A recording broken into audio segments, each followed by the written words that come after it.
We're live. What's going on? What's happening, everyone? Not Kevin with the man, Max MVP.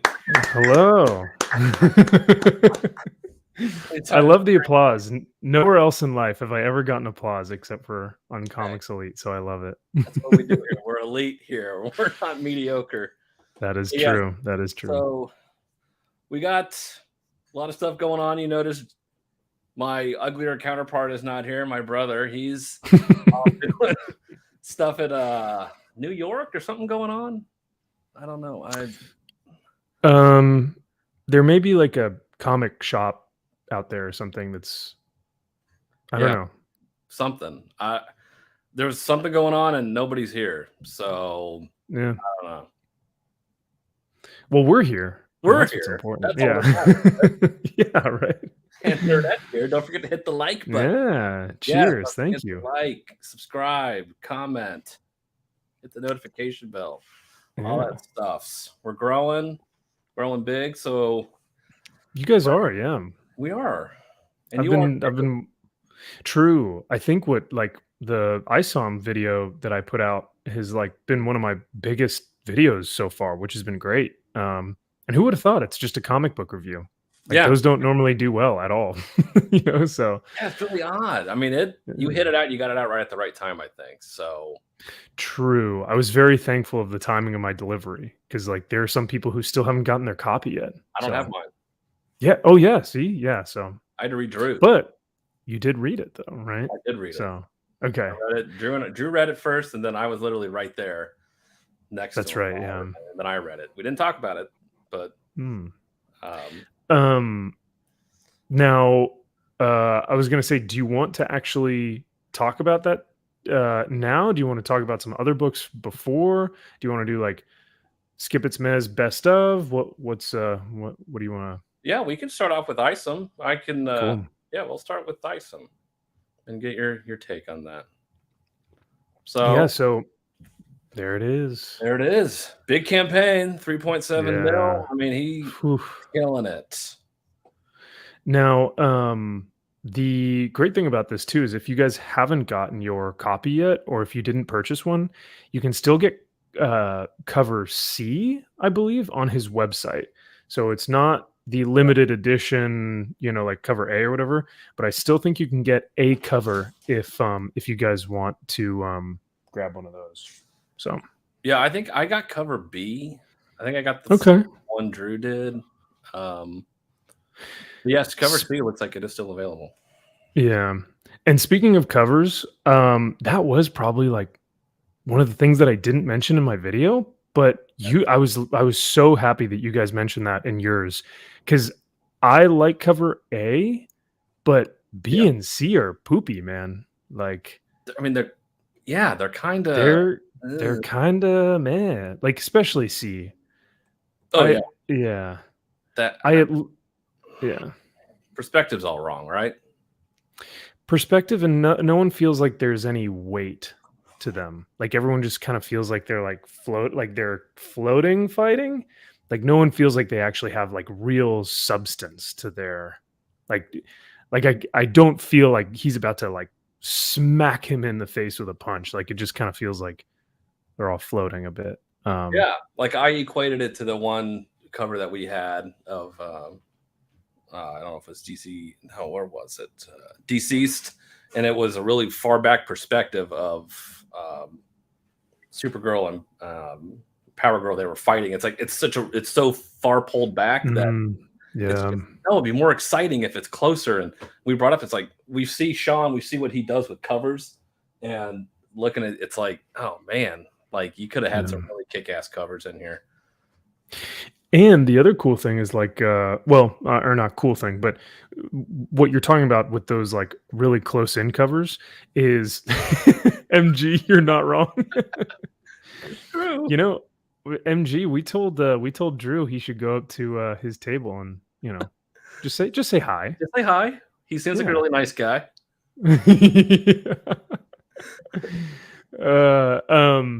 But yeah, so it's cool because like if you look at Jim Lee's X-Men covers, there's a cover with Wolverine fighting who is it? Omega Red, and it's so close up. It's just the two of them, like Oh yeah. super close in tight. And I think I have it behind me. I forget. I think it's back here somewhere. But it's one of my favorite covers he's done because it is so close up and you can like feel the intensity of that fight. So like you said, it's a bit too pulled back for the perspective. Um, Yeah. So but other yeah, than that, what did you think of the actual story? so I gave it a 7. I think in my video I said I gave it like a 7 or 8. I think after rereading it, I'm solid with a 7. I think you guys gave it a 6.5, which I'm like totally understand. Like, one of my friends gave it a 6, and I was like, yeah, I totally understand. Like, 6, 7 range for me, I think it sits right there in terms of story. Even like the art, man, I was really hoping for a little bit more, because so many like campaigns and so many indie books and crowdfunding books, they sell on their art, you know. But this one was more story oriented, which I thought was cool. Um, and Yeah. so yeah, I yeah. And that's what we feel like it's put where it needs to be. I mean, a 6.5, it's not bad. We put it, maybe consider reading, and if you can get most of your crowdfunded books in that range of the 6.5, 7, like that's good. Like you're doing a good job, and we recommend back because 25, $35 for a book. We've noticed like a lot of people are like, that's a lot of money for a comic Yeah, book. But it's granted, it's like a graphic novel. I mean, it's not like it's just a floppy book, but true. it's I've not started cheap. no, yeah. And I've started to notice this too, like with Richard Meyer. Um, but he had put up like a post the other day saying like, what is your like, for fans that are looking to invest into crowdfunding campaigns or like, personal projects for comics, what Mhm. is your hesitancy? Is it like price point? Is it oversaturation? Is it, like what it, and for me, it's price point, unfortunately, like there's so many great books, but I can't spend 30 plus shipping on a couple books every month. That adds up Yeah, quick. I agree. So, See, I answer that as well. I put oversaturation.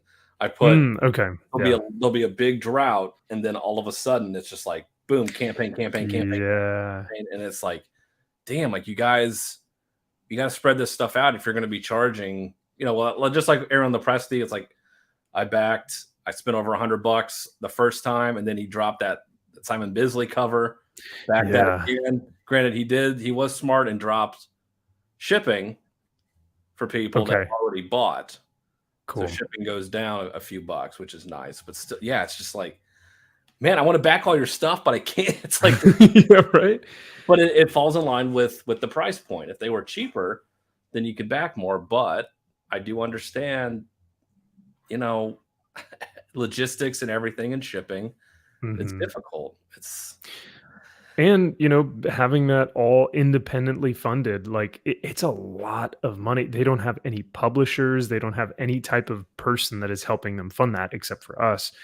And I've started to notice with crowdfunding that, we are, supporting those people because we believe in those people as well. We believe in their book, but we also believe in those people, I think. Mhm. Which is why like I don't mind paying the $30, whereas like a trade paperback might be more like 15 or 20 at Barnes and Noble. I don't mind paying that extra money because I respect that person or respect that story. So I don't know. Yeah, I'm torn because I like the message. I like what you're pushing, and Yeah. I hope I like the story. And and I think that just because we put in all this money doesn't necessarily mean one, it's good, and two, I'm going to give you a good review. Like, yeah, I'm Mhm. dropping 90, $100, but I can still be like, yeah, this book sucks. I don't think you should read it. Or it's good. I mean, it's not that they're buying our loyalty. I Right. I mean, we're pretty fair with our reviews with everything. So I feel like Absolutely. um and this seems, and granted, this is his first go at this. It's your first Mhm. book. I mean, first ever book to get a 6.5 from you guys, and you guys you guys don't give out easy grades, you know what I mean? To get a 6.5, I think I think what I've been hearing mostly is it's a good start. And I have no problem saying that because um, this is something that we've been waiting for a while, and I think that hype and those expectations can get so high that anything below that, can seem kind of daunting. But I think he came out and he set out to create a universe, and I think he's done a good start with what he wants to kind of like create, I guess. So yeah, he's got enough diverse characters in there. It's exciting. mhm. And we could have been like, I could use a little more action. Now, these are things that can be changed and tweaked. It's not like you're on a downward trajectory and it's not looking good.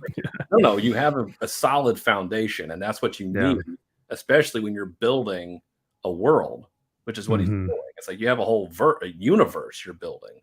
Yep. You have it there, so he's on the right track. Ooh, nice. I don't think I have my Kickstarter copy of Born of Blood, my direct market copy of Born of Blood. I don't have a second printing though yet. So Yeah, I haven't seen uh, the printing yet. yeah, that'll be cool though. I know there are a ton of I think you were talking about some sort of convention thing earlier. There Yeah. might be a few exclusives for Born of Blood too for that. I don't know. Were there? I don't know. I don't remember that. Oh, I think Or we have maybe here. maybe a few. Just New York Comic Con. that's what it was. Ugh. Shoot. I forget these things. Yeah. Wake me up for the important conventions, so So yeah, we Yeah, got. like BronyCon. I mean, what? Oh yeah, that's that one. That's yeah, there's some cool ones Yeah, and for Born of Blood. yeah. So I looked everything. So if anybody wanted anything New York Wow. Comic Con exclusive, they are all sold out. Damn. Good for you guys. Yeah, Congrats, dude. That is every badass. that's. Oof, that mermaid one still I gets me every know. time. Yeah, Zerdy. Yeah. Looking good. right here. Ooh, look at that. Yeah. Nice.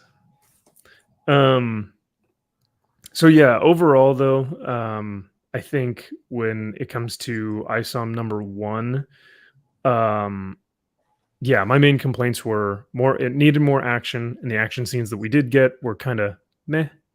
And then I would love to see yeah, I would unfortunately. Don't tell anyone else though.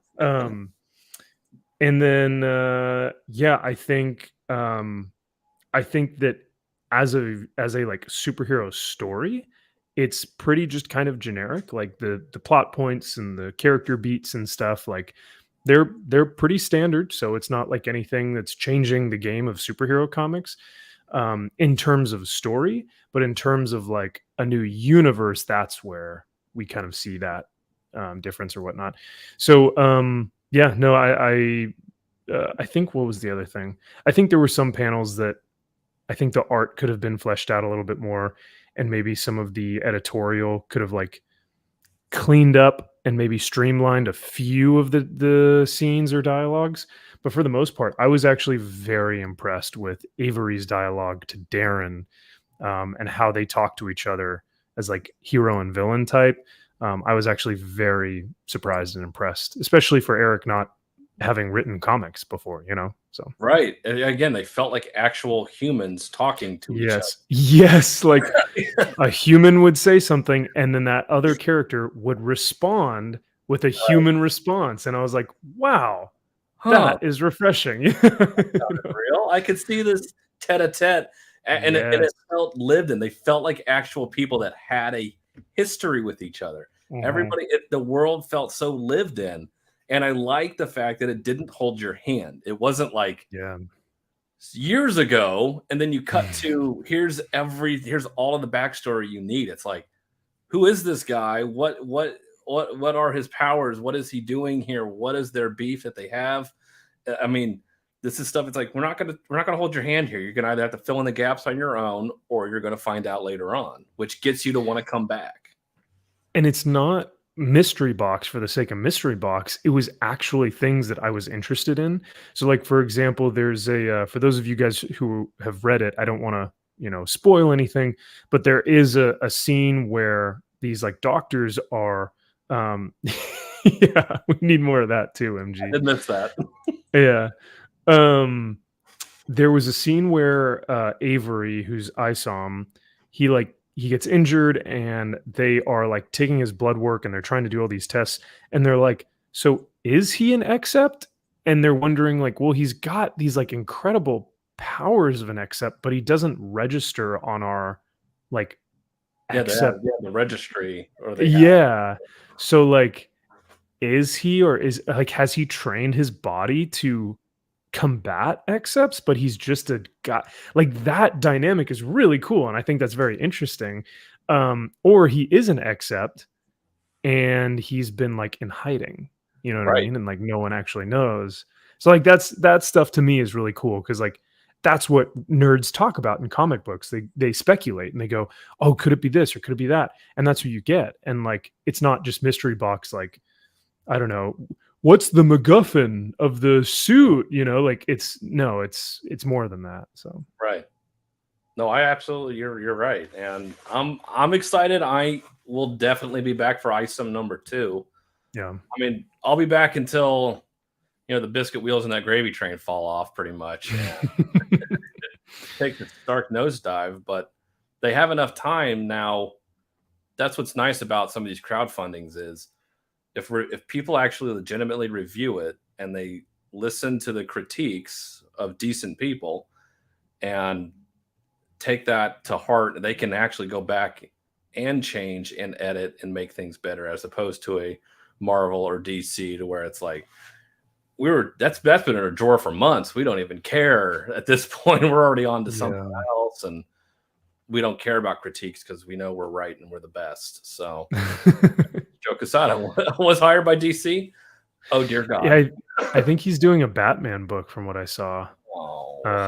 I forget who he's on. Nerdette, do you remember who he's gonna be on the book with? But yeah, I just saw that like right before we did the stream. I think it was on Twitter or something. But yeah, no, I'm on board for sure. And you know what the cool thing is too is like the success of this campaign will hopefully mean that the next campaign may be a little bit cheaper so that the entry point for people might be so like maybe he can do a bundle package where he does like ISOM issue number 1 and 2 and maybe it's like he takes off shipping or something and because maybe they'll have the ability to kind of make that damn, we got some haters in the chat. What did I do? Yeah. Everyone hates me. I don't understand. Even though I said I liked Isom and I would agree that it's good. Apparently it's not good enough. I'm just a hater. Man, can we get some mods to block this Drew with Comics Elite guy? That's so hang weird. up on him. Hang up on him. He doesn't even go here. Yeah. Yeah. Drew, are you at the Mark Brooks table? Go get something from him. Yeah, get a selfie with him. So am I. We got a piece up over here. Oh no, that's right. Don't remind me. I know. So okay. But yeah, so no, I'm glad that you guys reviewed that because I think you guys gave a really genuine, honest review, and there was no shillery to be found, which is good. Yeah, like none of them. Like even people that we've had on the channel, Aaron Lepresti and Andy Smith and these guys, it's just and Ethan. It's like I have nothing to gain or lose by saying your book is either really good or really bad. It's like what do I? It's like first off, you got my money because I'm backing it, obviously. So, yeah. But I think having these seasoned vets that are in here, like these guys have been around the industry for a long time. Mm-hmm. They they understand legit criticism, and people that are just like, I just hate it because I don't like you. Right. And you're able to discern the legit reviews as opposed to somebody's just like, okay, you're just trying to get clicks by saying you just hate something. So we try our best. Yeah. And I think you can actually tell too, just by how the critiques are formatted and how they're worded, because if, like you said, if they're very generic or they're very like open ended, just like, well, the book is just like, I don't know, the art sucks. It's like, okay, but like, what can you tell me about like how that can be constructive? You know what I mean? Like, are the panels off, or did the art not provide like good enough storytelling? Is it not as detailed? Did the continuity change between characters, or like there's so many different aspects of artwork in a comic book. To just say like, oh, it just sucks is like, I don't know, but yeah. However, I have said that about books before, where I'm just like, this just sucks. Like, you have no other words. You're just like, with our snippets, yeah. Well, like for Tim Drake Robin, where I was just looking at that art, and I was just like, I can't. I don't. My brain can't compute. Like, it's just not. It just looks. It doesn't look mature. It doesn't look like the artist has matured their craft or their art form to produce it in a professional setting, but that art doesn't fit that type of story. Yeah. Oh yeah, especially for superhero books, man. Right. I agree. Your brain, if you've done this long enough, especially like we have and you've read books almost your entire life, it's like, yeah, I know generally within the first few pages, like, I like this or I don't. Yeah. And it's good or it's not. And I will say, even with Isom, with any comic book, but especially with Isom, because you have like 96 pages or something, and those first 6 pages, you're really trying to kind of charge through those because you're like, who are these people? What's the setting? What's the story? So you're trying to like get an understanding and a feel for the book. But once you get past that initial barrier, then you can enjoy the rest of the story. But I think every book has that kind of barrier to entry whenever you pick something up. But if it's a good writer, they can kind of immerse you into that world almost immediately, which is like, I'm trying to think. Daniel Warren Johnson does that a lot. World's Finest did that immediately for me. Right. Death Dealer has been doing that really well for me. This new Batman series, holy Mm-hmm.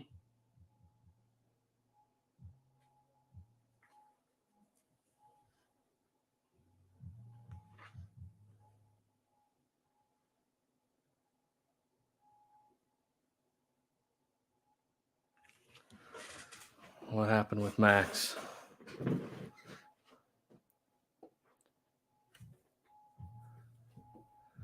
Max? Oh no. What happened? He got flipped. Oh no.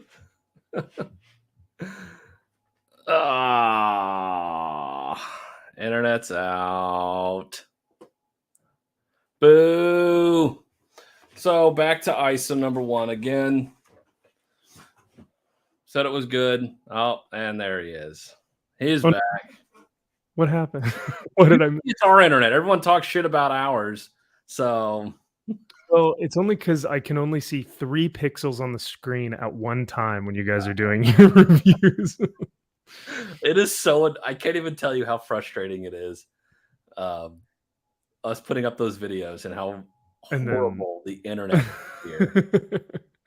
Well, it's funny because I'll see like one big pixel of you, another big pixel of Drew, and then a pixel of the comic you guys are talking about. And that's it's like we have the people working back here. We have like 5 people on Whatnot upstairs. Yeah, that's true. Doing the online sales.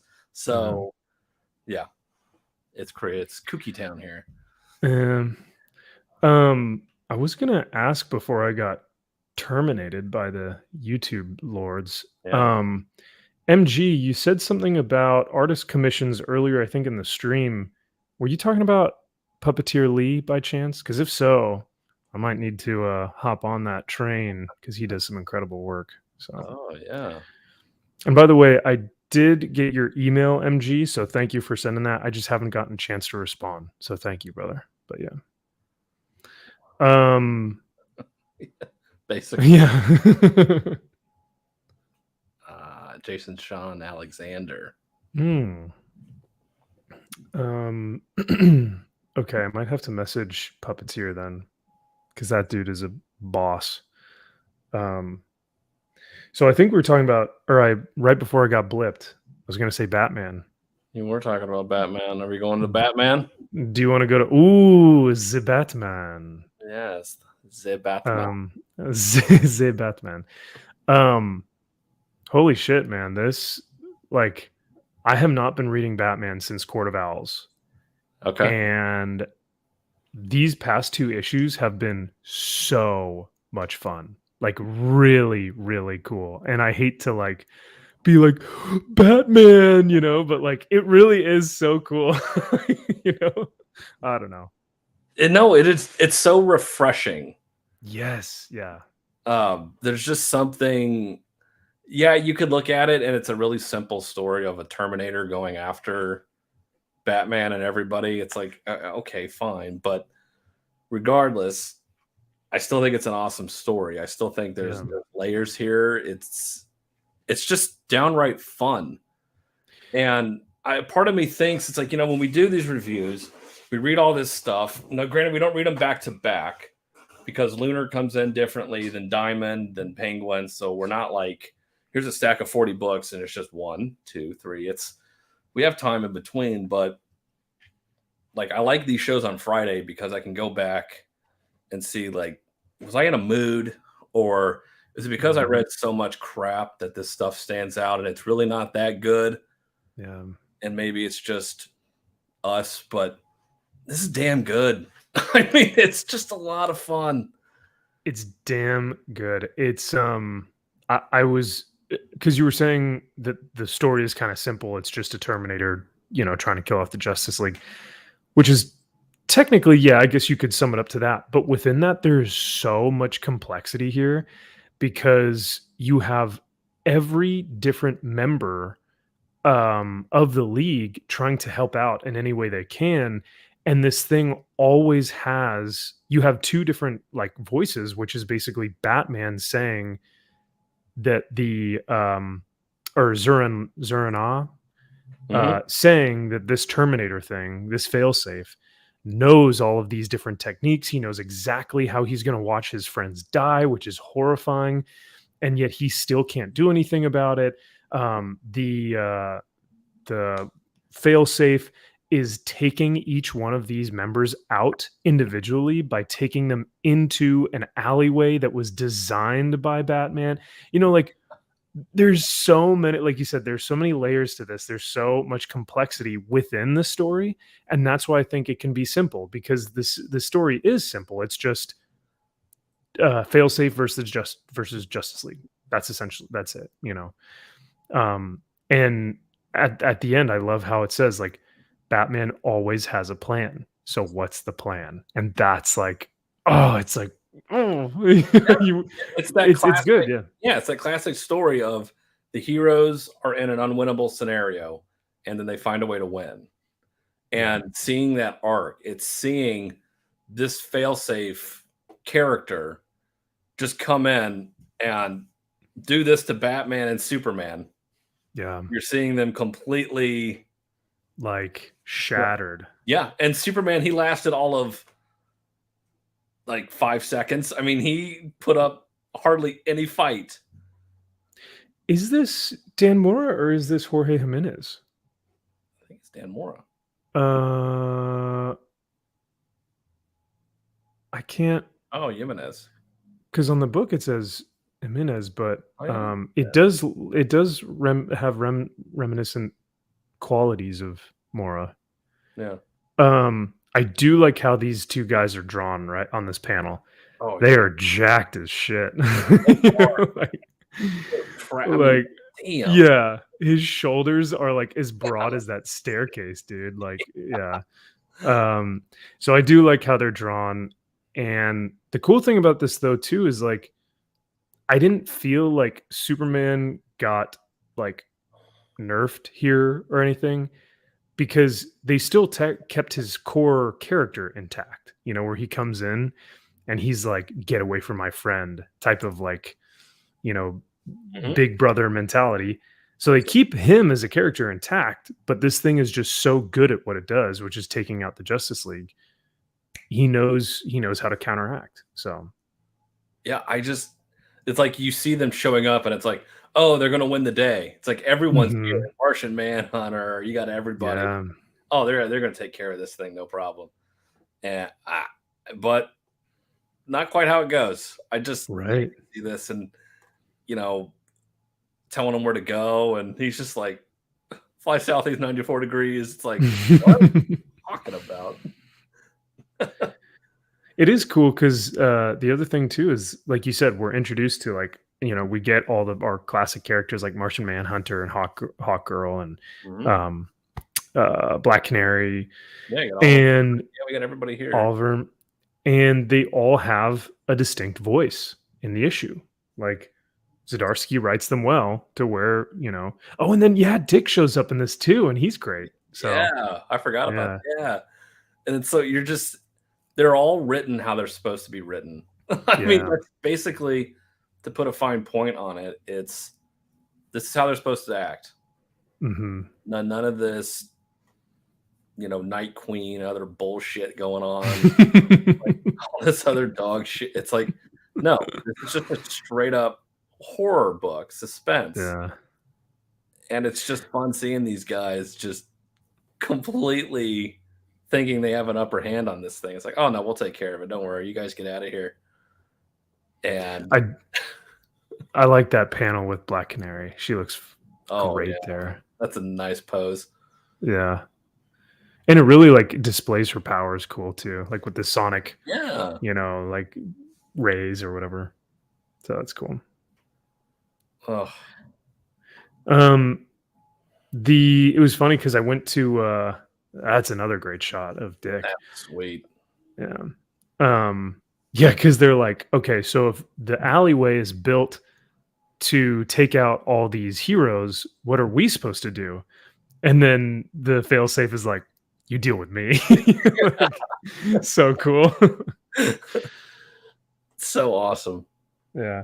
And then this is great too, like because we're also wondering, okay, where's Aquaman? Well, sure enough, how is Batman going to get there? Falls right out of the sky after telling Tim, I'm proud of the man that you've become. And Yeah. he just kind of like looks at him and he goes, I'll survive this. Oh, Drops down. Yeah. so awesome. It's So great. it's what Batman would do. Like you're asking yourself what would he do next? And these are moves that like make logical sense for him. So Yeah, it's 100%. And yeah, he says, I need to retreat, I need to heal, and I need to plan. That's Batman. and he needs to get away from Superman because he Yeah. knows that the thing is going to be looking for him. So, Yep. That's all right. All right. I don't want to spurl it. that. Yeah. So yeah, no, really, really fun book. Like I said, I've been picking up the actual physical issues for quite a few years now, since Court Owl's timeline, technically. And yeah, I picked this one up and I picked up the last one, 127. And I went into a comic shop that I haven't actually been to before. I was just looking to pick the issues up like near my place. So it wasn't my normal one that I go to that I have my pull list at. But I just knew they'd be there and I was just like, yeah, I'll buy them real quick to read them. And the guy goes, so this is like the normal Batman run, and the story right now is like pretty just like, it's just like a Batman story. Like it's just like, classic Batman. And I was like, yeah, that's what I'm looking for. Like that sounds great. And he's like, okay, well, there's also Detective Comics, because Detective Comics right now is really good because they've got like Supernatural. And I'm like, no thanks. Give me some classic Batman. That's what I need. And he's like, oh yeah, okay. I was just like, why are you trying to not sell me on this book, man? Like, Yeah. I think there are some people who think that this may be almost like too classically Batman, and that's like, I don't know. It perplexes me. It's what you need right now. It's like you got to get back to basics. You got to Yep. just back to formula, just like in Yep. like in Sam Raimi's Spider-Man. Just take it back to formula, and And it works. just him kicking ass and doing detective work and doing, shit like this where he's always got a plan. Yeah, and then it's nice seeing his plans that somehow Yeah. get in the way and screw him over. Mhm. Like, well, you overplanned this one a little too much. Yeah. He outplanned himself. Yeah. Yes, the failsafe. Yeah. I love the concept. Oh, for sure. Yeah, he if you will, he fucked around and found out. Yeah, Essentially. With failsafe, like he's like his mind is his own worst enemy, you know. yeah. To create this thing that will always be able to outdo him. So Yeah. but yeah, cool introduction to Arthur at the end a little bit, and then yeah, we'll see what happens. But Yeah, we get a little, not much of a surprise, but something yeah, happened. I was like, oh, we're gonna. actually, Okay. my only negative, like I have a lot of positives about this book. Oh yeah, Oh, because okay, I'm looking yeah. through this again. Um, oh yeah, okay, so this is it's Gotham's in a scary place right now. I'll say that. It is. It's not good. Not good. But yeah, so the one negative that I have is the book is $4.99 when it could easily be $2.99 or $3.99 or whatever. But DC just has to add these back stories in there, and I never read them. I don't know. Maybe this one was good. But like once I'm done reading such a great story, I'm just kind of like, I don't why is there another thing here? Why I don't need another like Yeah, it's like the end. another yeah. Yeah, I mean it's good. Yeah. I'm sure it's fine, but Yeah, it's like fine. if you're gonna add another story, I know what they're doing. Like it just seems like they're adding another story just to get an extra dollar out of its customers. And to Basically, me, yeah, and to me, that's why I'd probably, kind of dip, uh, dip like this is almost a perfect book, and then like it's not really because it's got all these extra pages in the back that I probably won't read for an extra dollar. So I don't know. yeah, I agree. It's some I of those. agree. Yeah. Yeah, towards the end, I'm just like, all right, if it's worth my time, I'll read it. Yeah. More often than not, they're just throwaways, Yeah. and they know that because they're putting them in the back of a book that people won't read anyway. And Yep. the ones that are good, it's like, no, I'm going to stop here. Yeah. So. But yeah, no, if it wasn't for that little backstory and the extra dollar or two on the book, yeah, this would be it would honestly be a high grade for me because there are very few things that I took issue with it, where Yeah, I like was like, I that was, wouldn't make yeah, sense, or right. I was engrossed the whole time reading this yeah, thing. that's a great word. Yeah, Yeah, you seriously are so captivated because they're so like the stakes are so high that you can't look away. You're completely infatuated. Yeah. yeah, 100%.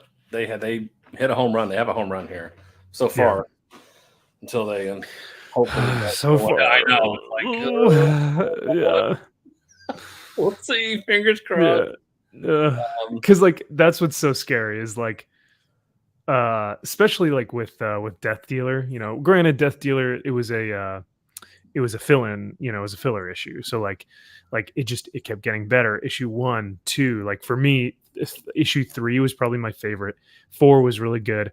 And then 5 was like I was like, "Oh my god, I want to rip this thing," because I think of the expectation because it's, so right. great, and then yeah. Ugh.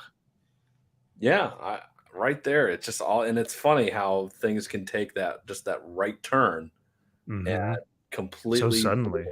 all Yeah. of the goodwill you have. I'm really curious this coming week. We can tease this Mm. for the end, but your take on um, Batman versus Robin, number two. Oh, interesting. Did I get that PDF? Send it to you. Oh, I did get that PDF. You Okay. did? I did, yeah. Okay. I'm So, curious what your take is going to be because I've read all of DC for next week, okay.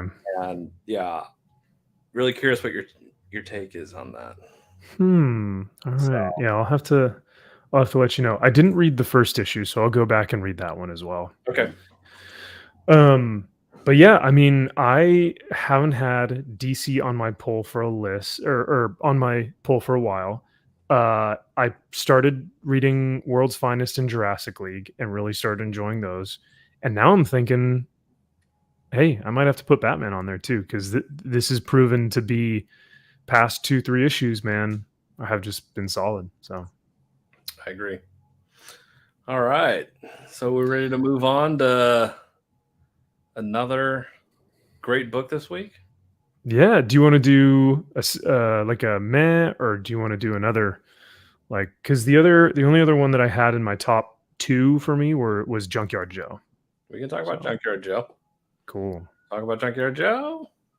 And unfortunately, I don't think they'll have the black and white They don't. version, but that black and white, dude, Isn't it great? so sweet. Yeah. Um, I first off, I read it again. I was flipping through it again, like on here, and like in color. I'm just like, feels like a completely different book Oh almost. yeah, for sure, man. Because like because the coloring can really. I was noticing that it brings a lot of mood and a lot of tone to the scene. So like in one, like I was looking at the black and white, and then I'd look at the color and I'd kind of compare the two. And if I were reading the black and white, some scenes that I looked at the black and white in my mind would have actually been at nighttime or maybe during the daytime, Mhm. or like some shade, like shading would have been different or whatnot. So it was interesting to kind of have the two side by side. Um, but yeah, no, I mean, this is just really good storytelling. And of course, it's Jeff Johns. So, Yeah, it's Jeff Johns, and we got Gary Frank on the interior. It yes. is a match made in heaven. It is chef's kiss perfect. I just these two guys together are just unstoppable. Yeah. The Geiger series for me was such a high point of last year that to hear that they were doing this kind of universe thing or like just introducing new characters from the Geiger universe, I am so here for it. Like you said, the two of them together are just juggernauts. They Um are. And this was the one and character that when I saw it in Geiger, I'm like, there's your hit right there. yeah. There's your hit. Yeah. Cool name, cool design, especially when you got Gary Frank drawing it. Now, somebody else, it could have Yeah. looked really stupid, but with Mhm. them, it's like, I believe it. Mhm. And I was just like, that's the one character that I can't wait for. Yeah. And after this, I don't know. I like war movies. Like I like that sort of thing. And granted, it's not like I watch Apocalypse Now and Platoon and everything on rerun. I just love it so much. It's like no. Yeah. Those are horrible movies to watch because it's like Yeah. you got to put yourself in a mindset of this is going to depress the hell out of you. Yeah. And this, I felt did all of those justice. It was a good way to Mhm. bridge that gap between it being overly just awful like Mhm. Apocalypse Now can be, but that's the point of the movie, Yeah. that descent into madness. Whereas this I felt was just kind of able to give you a taste of what that probably was like, but telling it from a fantastical point of view of there's a robot guy. And He's a robot. Yeah. yeah, It's a robot man. Like it is kind of a simple once again, I more kind of a simple story, right? Just a a robot man being introduced to his platoon, to his squad, and all these guys want to come home. Riley Rossmo. um, I don't know if I've ever written anything by Megan Fitzsimmons. Do you know that name, Kyle? Yeah, I can't think of what she writes off the top of my head. I hope those are.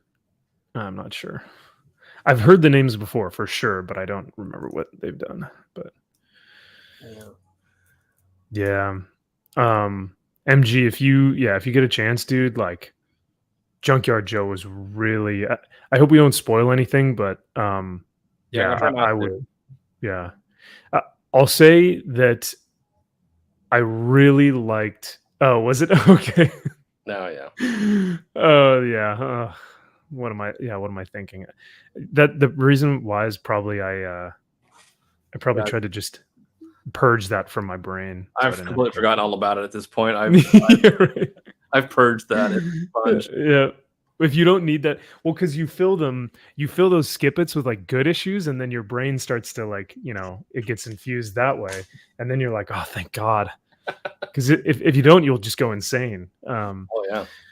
But what was I going to say? Oh yeah, so I do like the interaction. Probably my favorite part was like right in the middle of there when this gentleman here, and I forget his name, but he basically says, "Hey man, you've been standing here on patrol for the past like few hours now, and the guys and I are playing cards, and so we wanted to see if you want to play. If you know how to play, I'll teach you. Come on over and like let's have an opportunity to bond a little bit."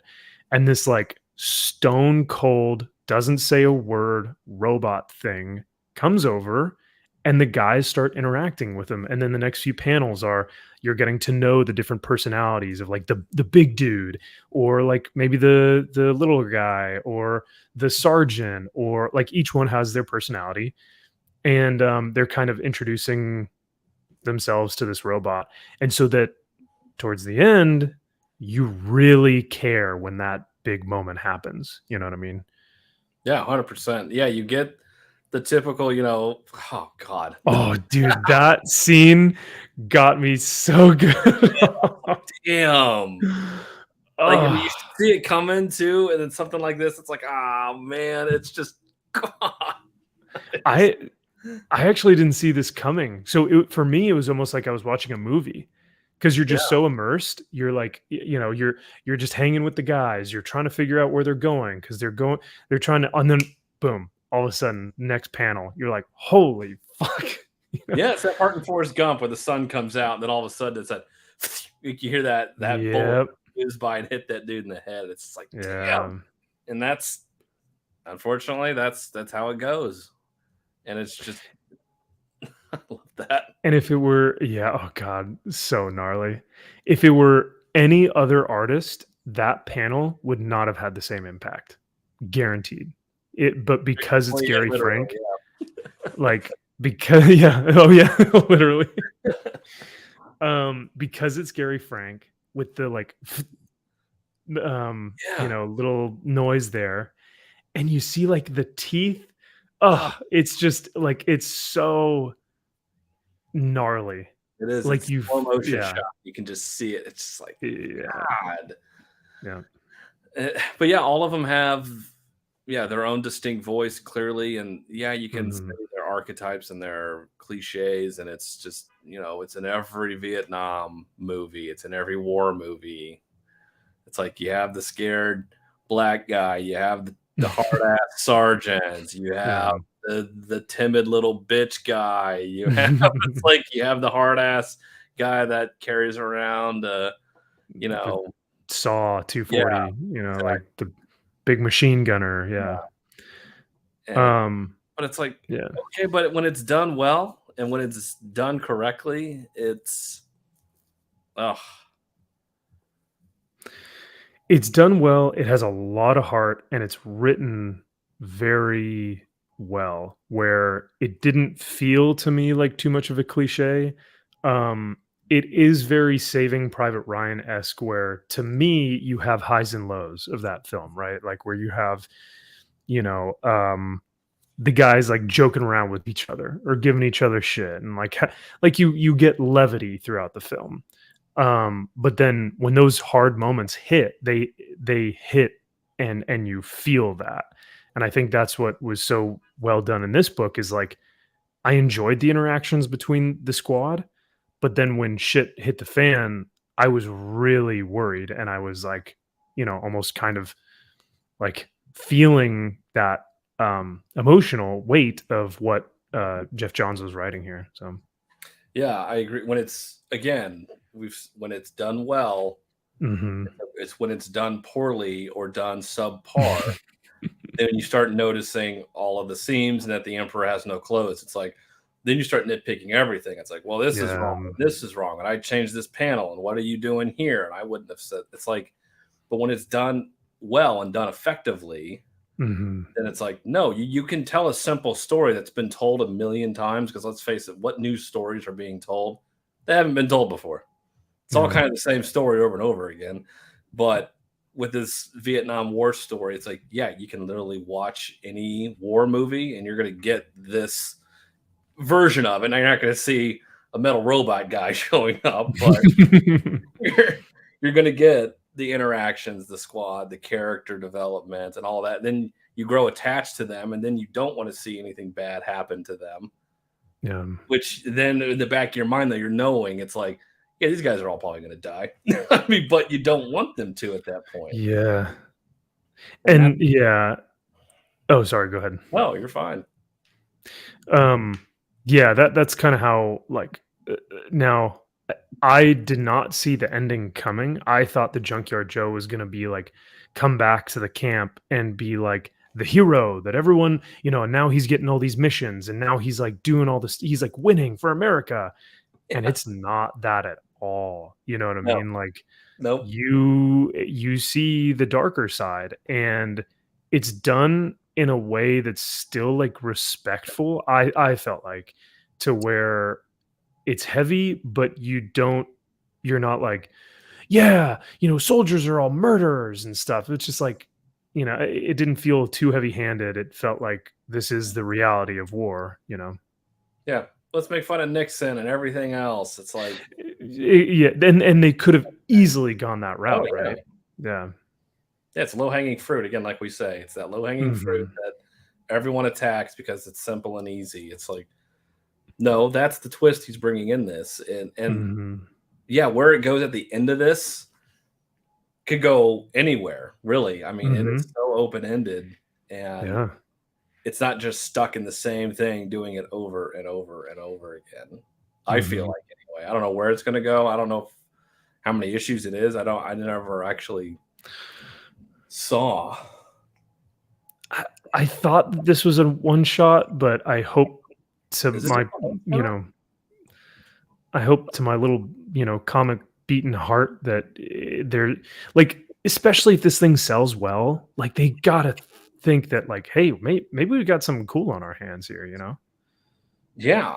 I mean, they have a hit here. I mean, I don't Yeah. want Oh, absolutely, man. to. If this were a monthly title, hell yes, I'd be picking up this every single month. Yeah, likewise. But I know Gary Frank Um, can't do that. But yeah, maybe we can find like every other issue he's on it. I don't know, but yeah, it'll be delayed and delayed again. It'll be yeah, probably 4 issues, but then it'll come out. Every over issue will be a year. yeah, I was about to say over the time frame of like 4 years, an issue a year. Yeah, looks like I this mean, like, guy. oh yeah, That Doomsday stuff. Clock, eh? Yeah. Yep. Very nice. Is that the Omni? It is the absolute. Or ooh, very nice. Yeah. Yeah. Oh god. I honestly like forgot that it was on my poll, and then like one week I came in and I saw another issue and I was like, "Holy shit, yeah, this is a ongoing title, isn't it?" And my LCS was like, "Yeah, it's just been a couple months." So Yeah, I remember when we first started reading it at the other store, me, Drew, and Sean, we were all excited. um, for the first like 3 issues. And then after that, I completely forgot it existed because it took Mm-hmm. so long. I just gave Yeah. up, and I'm like, I don't care anymore. Yeah. You know what a good indication of like an incredible story though is like um the Orphan and the Five Beasts. That only had 3 or 4 issues, I want to say, Yeah, and it should have had like 5 or 6 because of how many demons there were that he was trying to take out. I think 5. Um and those issues were pushed back like months at a time. Like I think the last issue came out and it was like so I don't even remember when the first issue came out, but I kept asking my LCS, "Hey, when is Orphan and the Five Beasts? When is it coming out next? Have they mentioned it? Is it on the FOC?" Like I was waiting so much for that book. Whereas like others can kind of go by the wayside at times, unfortunately. But yeah, absolutely. And it's that art was so damn good. It makes sense. yeah. And you forgive them, just like Gary Frank. It's like, yeah, I can forgive you because we're getting a book that's absolutely gorgeous, and I Oh yeah. understand how long it takes. However, get Mhm. it done in a decent amount. I can give you a couple months, but anything more than that, then it's just like, okay, you're killing any momentum you Yeah. have. That's So that's a great way of articulating that, momentum. Because if your book, like say, like, I keep bringing it back to Batman because I just really enjoyed it this week. But all roads yes, lead to Batman. I know, right? Lead Um, yeah. I'm a normie, Kyle. I've become a Batman normie now. No, Ah, like with Batman, I think Zdarsky has something really. He's got some gold here. And if he continues with that trajectory, that momentum, like you were saying, people start adding it to the poll. Storylines keep getting better and better. You have different arcs. Like we're starting to get more input into this thing. It becomes a monster, and then it's the number one top seller. But then again, Batman's always been top seller just because it's Batman. So I don't it's true. know. Oh, and he Oh, gave that's kind of the cool. first 3 issues of Junkyard Joe to read. Oh, interesting. So 3 of them have been done. Now, granted, when the hell would the last issue of Geiger come? Like, when did they would have had pitched Oh, Junkyard Joe as a series? This would have been 2021, yeah. mid 2021. Yeah. A So they've full had year ago. a while to work on Yeah. it. So you would think he would have a few issues done before. Yeah. And I think MG said something about it too, that they're going to do a one shot or like a mini series of a few characters that would be, that's like, hey, dude, that universe is so rad. So Yeah, that's what that, I. that was one. Oh, go Yeah. ahead. No, you're. I just remember them trying to pitch these little vignettes or these one shots of characters that showed up in Geiger. Um, yeah, I'm trying to. Man, it was so long ago. Feels like. Um, and that was actually one thing that I like kind of almost wanted more from the book because I really loved it, but I wanted more fleshing out of all the villain characters because they're like in that big Las Vegas area, and there's like the pirate clan and the like classy like kind of mobster clan, and then you had like the knight clan, like the medieval knight clan, like Yeah, all these different clans within this like big apocalyptic universe or whatever. Like that to me was so interesting, but we never really fleshed out all those characters. So I'm wondering if they'll do that within some of these series, but I don't know. yeah, because they were all they all took over like a casino in Vegas or something. So you had Yeah. like the Luxor had their own, and Excalibur like they had their own claim. Yeah, and I'm like, Yep. this is great. Like you're building this giant Mhm. world, and we want to see more of the villains. Actually, more so than Geiger, because that was kind of like everyone saw where this was going. It wasn't all that uh, surprising when it's like, oh, your family's actually dead in the bunker. Spoiler alert, no shit. Like Yeah. after issue 1, but Yeah. um, Because then I was actually surprised that they released that information so quickly because I thought they were going to hang on to that as long as they possibly could. But Redcoat Mini is next after That's right. He Junkyard was in a Joe. bar. So I remember that character, time traveling. There's something I remember that story now. Okay. I like that character. That character was interesting. Yeah. There were a lot of I mean, it's Jeff Johns. He is, like, known for creating brand new brilliant characters, like, the whole color spectrum. Granted, I think EVS had some say in that, but, like, the entire color spectrum of the Green Lantern hadn't been created until Yeah. those guys got there, which is still wild to, like, to know that all the different Green Lantern cores, like, the Blue Lanterns of Hope and Red Lanterns of Rage, like, to think that that was only created, like, what, 2 decades ago? Less than that? Yeah, less than that. Yeah. That's wild, man. I would have totally thought that it's, like, decades old, but Right.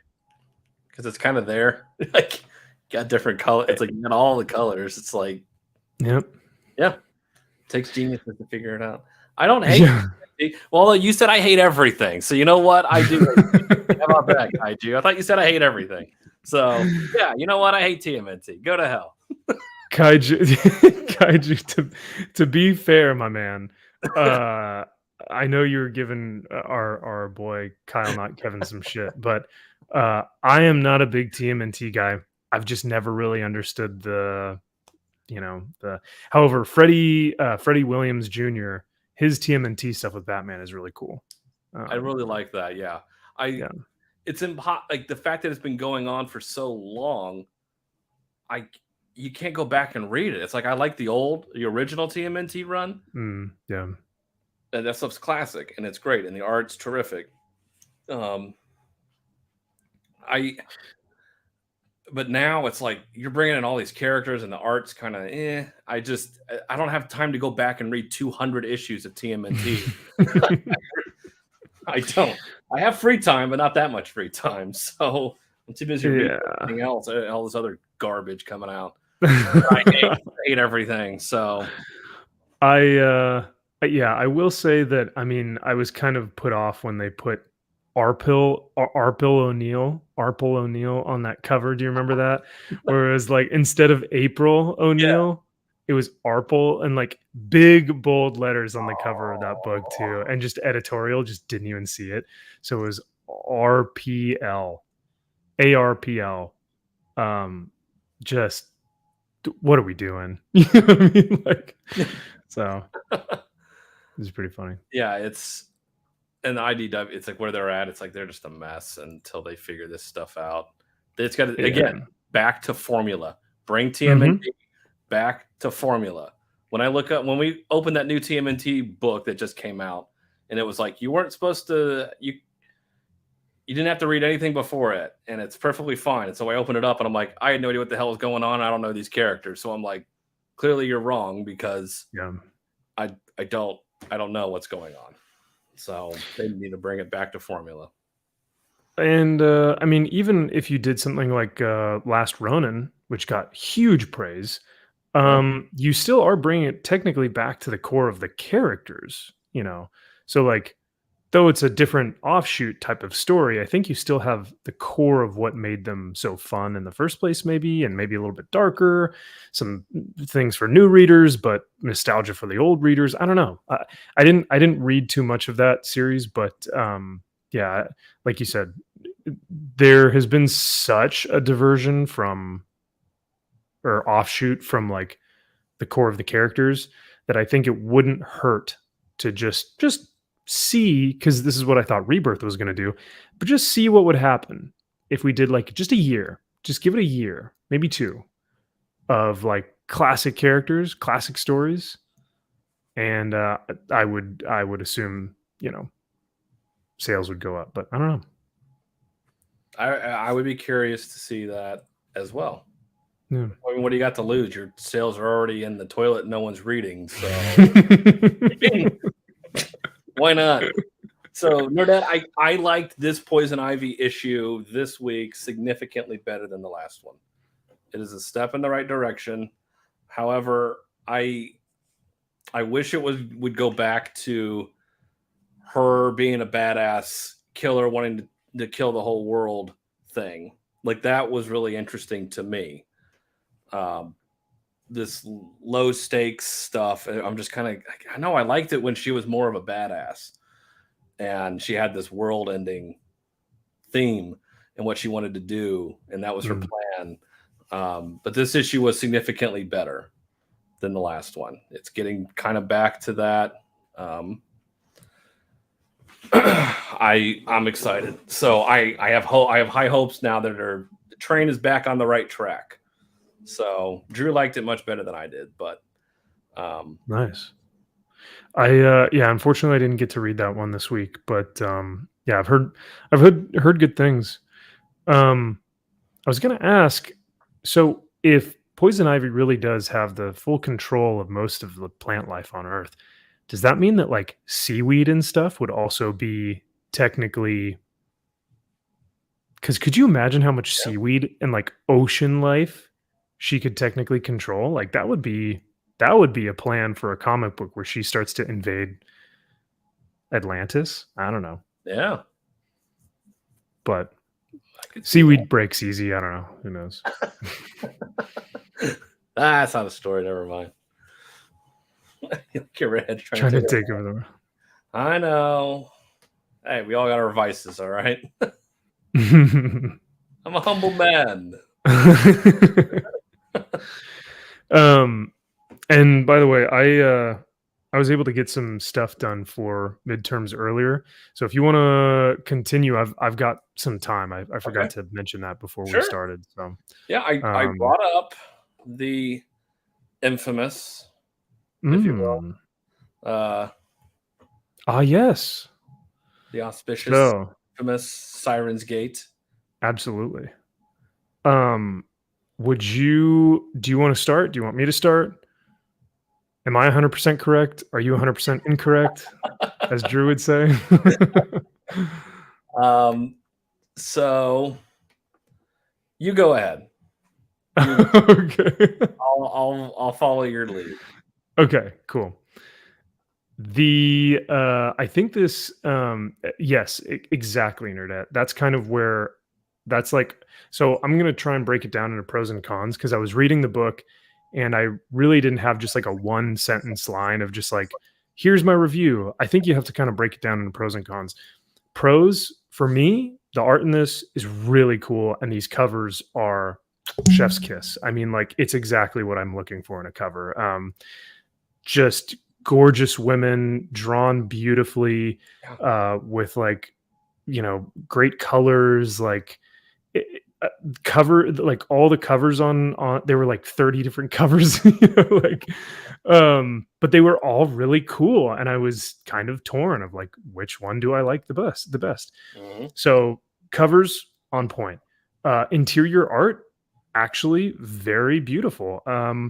It To me, I don't know if he did it digitally or not, but there were moments that seemed a bit mechanical or stagnant, but the actual like form of the characters and like the facial features, like things are just drawn almost like you can see like paint strokes or paint brushes. So to me, I enjoyed the art. I just don't know if it's digital or not. I couldn't tell if it were like actually like hand drawn or digital.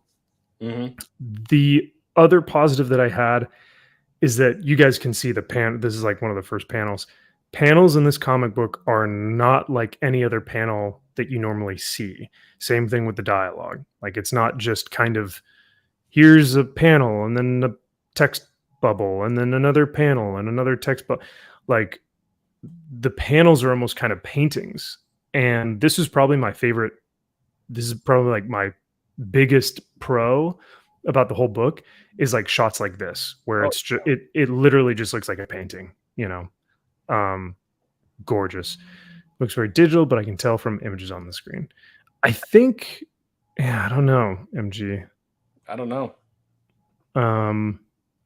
But yeah, so I love the design of this character's costume, but that's also kind of where the negative comes in because I don't know who these people are. They just kind of come and go.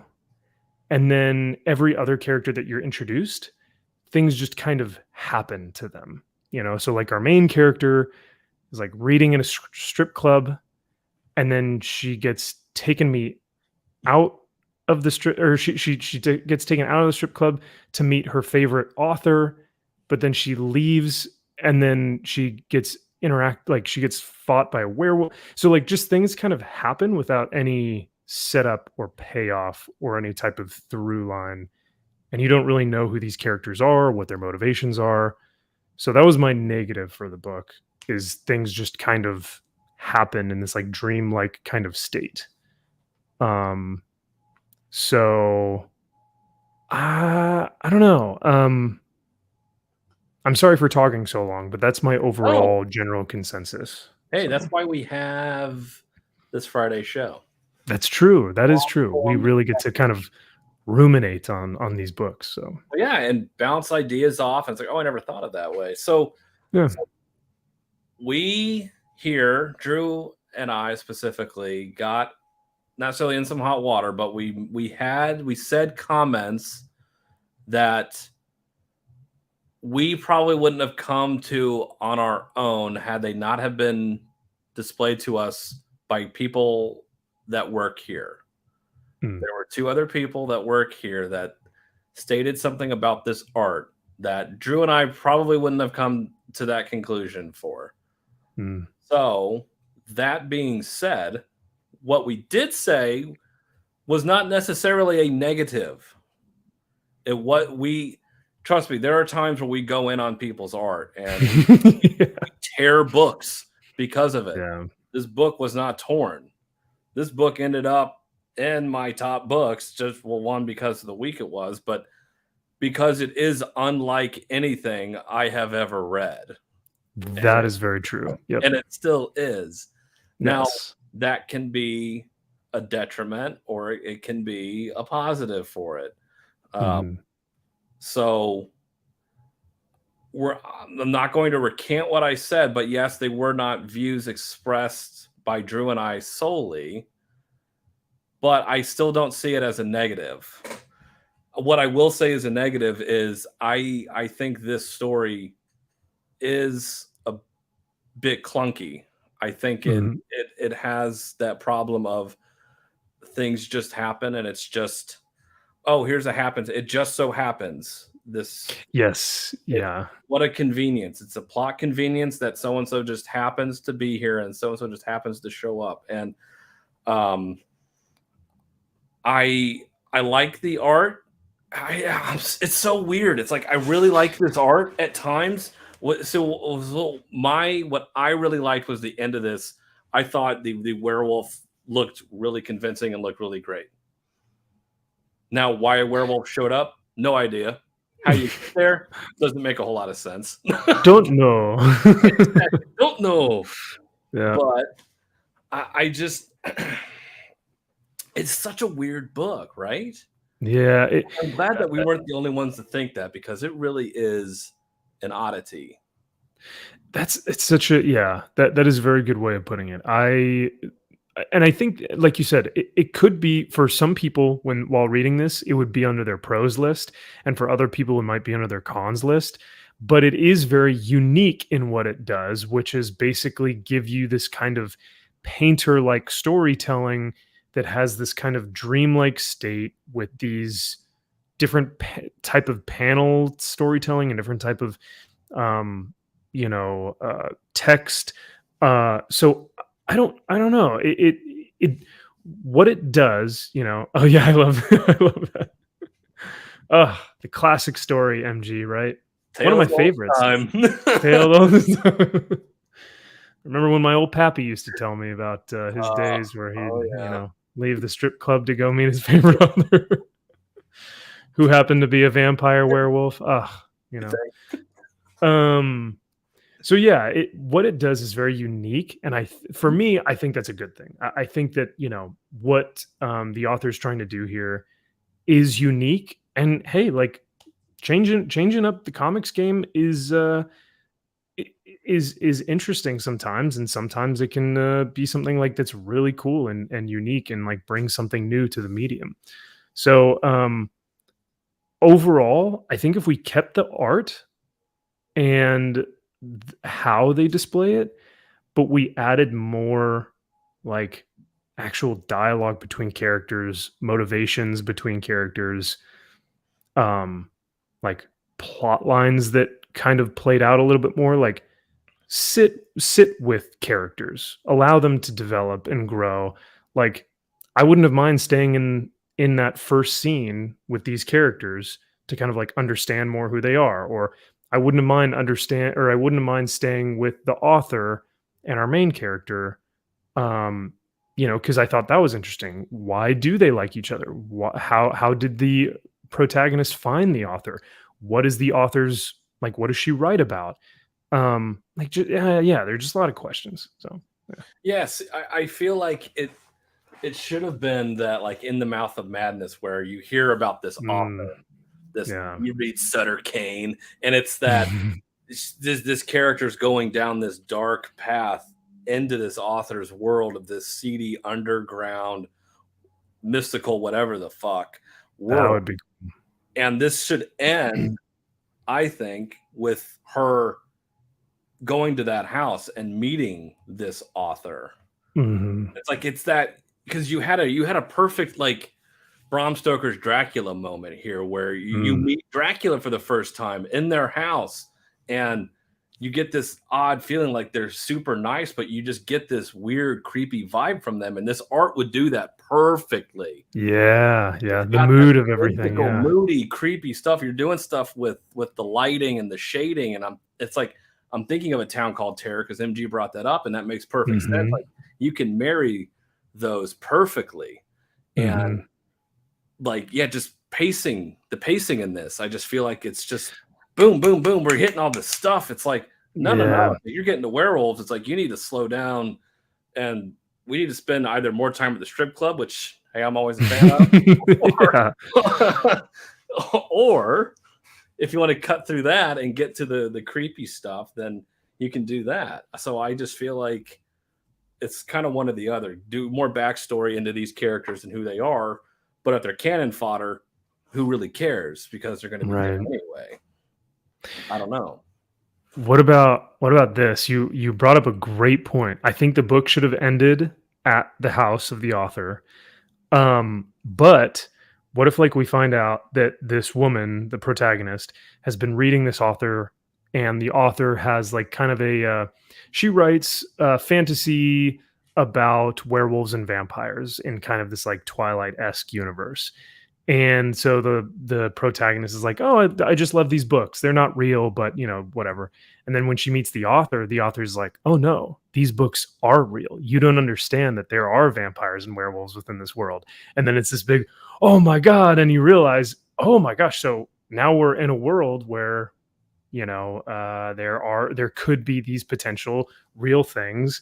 I don't know. Just there needed to be something like things happen, but without um understanding of why, I guess. But yeah, no, I agree. I like meeting this big author could have been a really cool moment to kind of end the book on a dun dun dun type of moment. Yeah, I feel like, Yeah. and this could have also helped. Like, if she is a struggling writer and she's really trying to write and she's trying to make ends meet by working at a strip club, and she's doing That's another. anything she can to make Mhm. ends meet. And she's like, "No, I really want to do this." And it's like I keep pulling from other things, but like it's the puzzle box from Hellraiser. It's like you Ooh. take this thing. It's like no, I'm so depraved that I'm so desperate that it's that purchasing of an object that will be your demise. And she's going to do Mhm. whatever she can. She sees this guy coming in or sees somebody that is offering her this chance of a lifetime to become a writer, and she'll do whatever it takes to do it. It's like you're purchasing whatever this is in the form of that, but you're going down this seedy path that will then lead to this horrible life that you're going to be leading, and you don't understand the cost of that. It's like it's a tale that's been told before, but um yeah. But it could be told differently with this type of storytelling where they have these different panels and this different artwork. So, like I'm taking a class right now. It's like organizational management, and it talks about being a competitive, being a competitor within a market that's very like structured and pretty much has everything set. And in a market like that, if you want to be a competitor, if you want to be a direct competitor with these other like high brand names, you either have to do what they do but better, or you have to do something completely different that kind of introduces something new to the market so that people go, whoa, that's kind of cool, like I've never seen that before. And I think this book needs to choose whether it wants to do storytelling better or if it wants to do storytelling differently. And I think they could do better with, or not do better. But they could probably go with a better route of doing like storytelling differently, because it is different. It's a totally different book than I've ever read. So yeah, It is, and I think this art could lend perfectly to a really creepy, seedy horror type story of a yeah, descent into madness, because that's what this feels like. It's a hmm character being brought into a world of werewolves and vampires and all this stuff. It's like, oh my god, like my entire life is being changed as I know it. And you can play with the colors. Like I love the coloring on this. Again, yes, some of these yeah, pages are just absolutely amazing. yeah. There is something here. Again, there's something here. You have a story. There's something here, but it's just some how it's executed a little. It's just It always you can always pull something from a book. Like sometimes, like even if a book is like completely irredeemable, like I've been able to find like, hey, at least like the at least the what would it be like? At least the letterer did a good job or something. Like just something simple is like, yeah, the lettering looks fine. Like you can always binding is pull great. something. These staples are Yeah. The acetate and the double staples really just make this thing no. perfect. Um, so yeah, but and so yeah, I think there are things from this book that you can definitely pull that are like, really, really cool about the book. But yeah. Yeah, Um, was Sins of the Black Flamingo the one that we did last week? I thought it was just The one I or thought it what was is called it? Black Flamingo. Oh, maybe it Black was just Flamingo? I forget. I don't want to go back and look, but I really don't, and I'm terrified of what's going to pop up on here. um It is Sons of the Black Flamingo. How about that? oh, look at that. Well, thank you, JK. Yeah, I did not know. More enjoyable? Oh man, I don't know. Um Mm. So yeah, we meh. did not degrade again what we said. Yes, they were not thoughts of our own. However, it was not meant as a negative. It was not meant that we're trying to trash this book in any way because of the art. It's just a very interesting style that we have not seen in a comic book. Mhm. Now that it's either you're bucking a trend and it's like, hey, we're doing something different, and most people at first are like, no, I don't like this thing because it's different, Yep. uh, and then it becomes a thing, or it falls by the wayside, and time will tell. But again, like Yeah. the purchasing of it, like I just see this so differently. Like I'm trying to rewrite this. I'm like, oh, this is a really pivotal scene right here. Like this is right here. This is what sets your character on their arc right here. Yeah. These pages. And the unfortunate thing is like I wanted more time to like we need more time with her reading that book. Yes. Like and before we're even introduced to this male character, we need more time with her. Like I don't even like I want to know her. I want to listen to her dialogue. I want to see how she talks, understand her motivations. What's she reading? Why is she reading in a strip club? And we can tell that she works there because the friend says like, "Oh, you better put your ears on or whatever, or Yeah. your You make cat me, ears." make me a drink or something. Yeah. Yeah. Lady around. So She's a bartender. yeah. I don't know. So we do get that. So like that's good. So we understand like that she's working there and everything, but yeah, I don't know. Um Are you a horror fan because of the book that you're reading? But then he just kind of has that letter, and yeah, I think we were talking about it earlier, where it's just kind of he just happens to show up and say, "Oh, I happen to work for this writer, and I happen to have this invitation for you because she happened to be looking for you." It's like if this was played differently, like she's seeking it out, and this guy is trying to tell her, "Are you sure you want to do this? Like, you know, yeah. are you really sure you want to go down this road?" And then she's like, "Yes, I'll do whatever it takes." And then he's like, "Okay, well, be aware, you're paying a price for this, just so you know." And then that's what happens. And then it's her trying to be like, "No, I didn't really want this, and I got to save my life." Blah blah blah. That's how I see it. But this is your pivotal scene right here. This is what moves everything. Not that I'm the greatest writer in the world, but I'm not a writer, so I'm just. I think we get. What's up? I've just read enough. Yeah, I think we get 4 major scenes here. We get the initial scene with the woman with the mask, and then the 2 like guards or something at the very beginning. We get the scene at the strip club, this one here. We get the scene with her at the house, and then we get the scene with her meeting or getting attacked by a werewolf. That's 4 scenes, like total in a book. I don't know. It just seems like things like we need a little bit more there. We do. Like I this. just crushed. No, I'm married. I don't. Not anymore. Just like I keep thinking back to the first Hellraiser when you see Frank, like he's got the dirty fingernails. He's all nasty and just disgusting. It's like he has seen everything. He has done everything. There is nothing left that he has not done.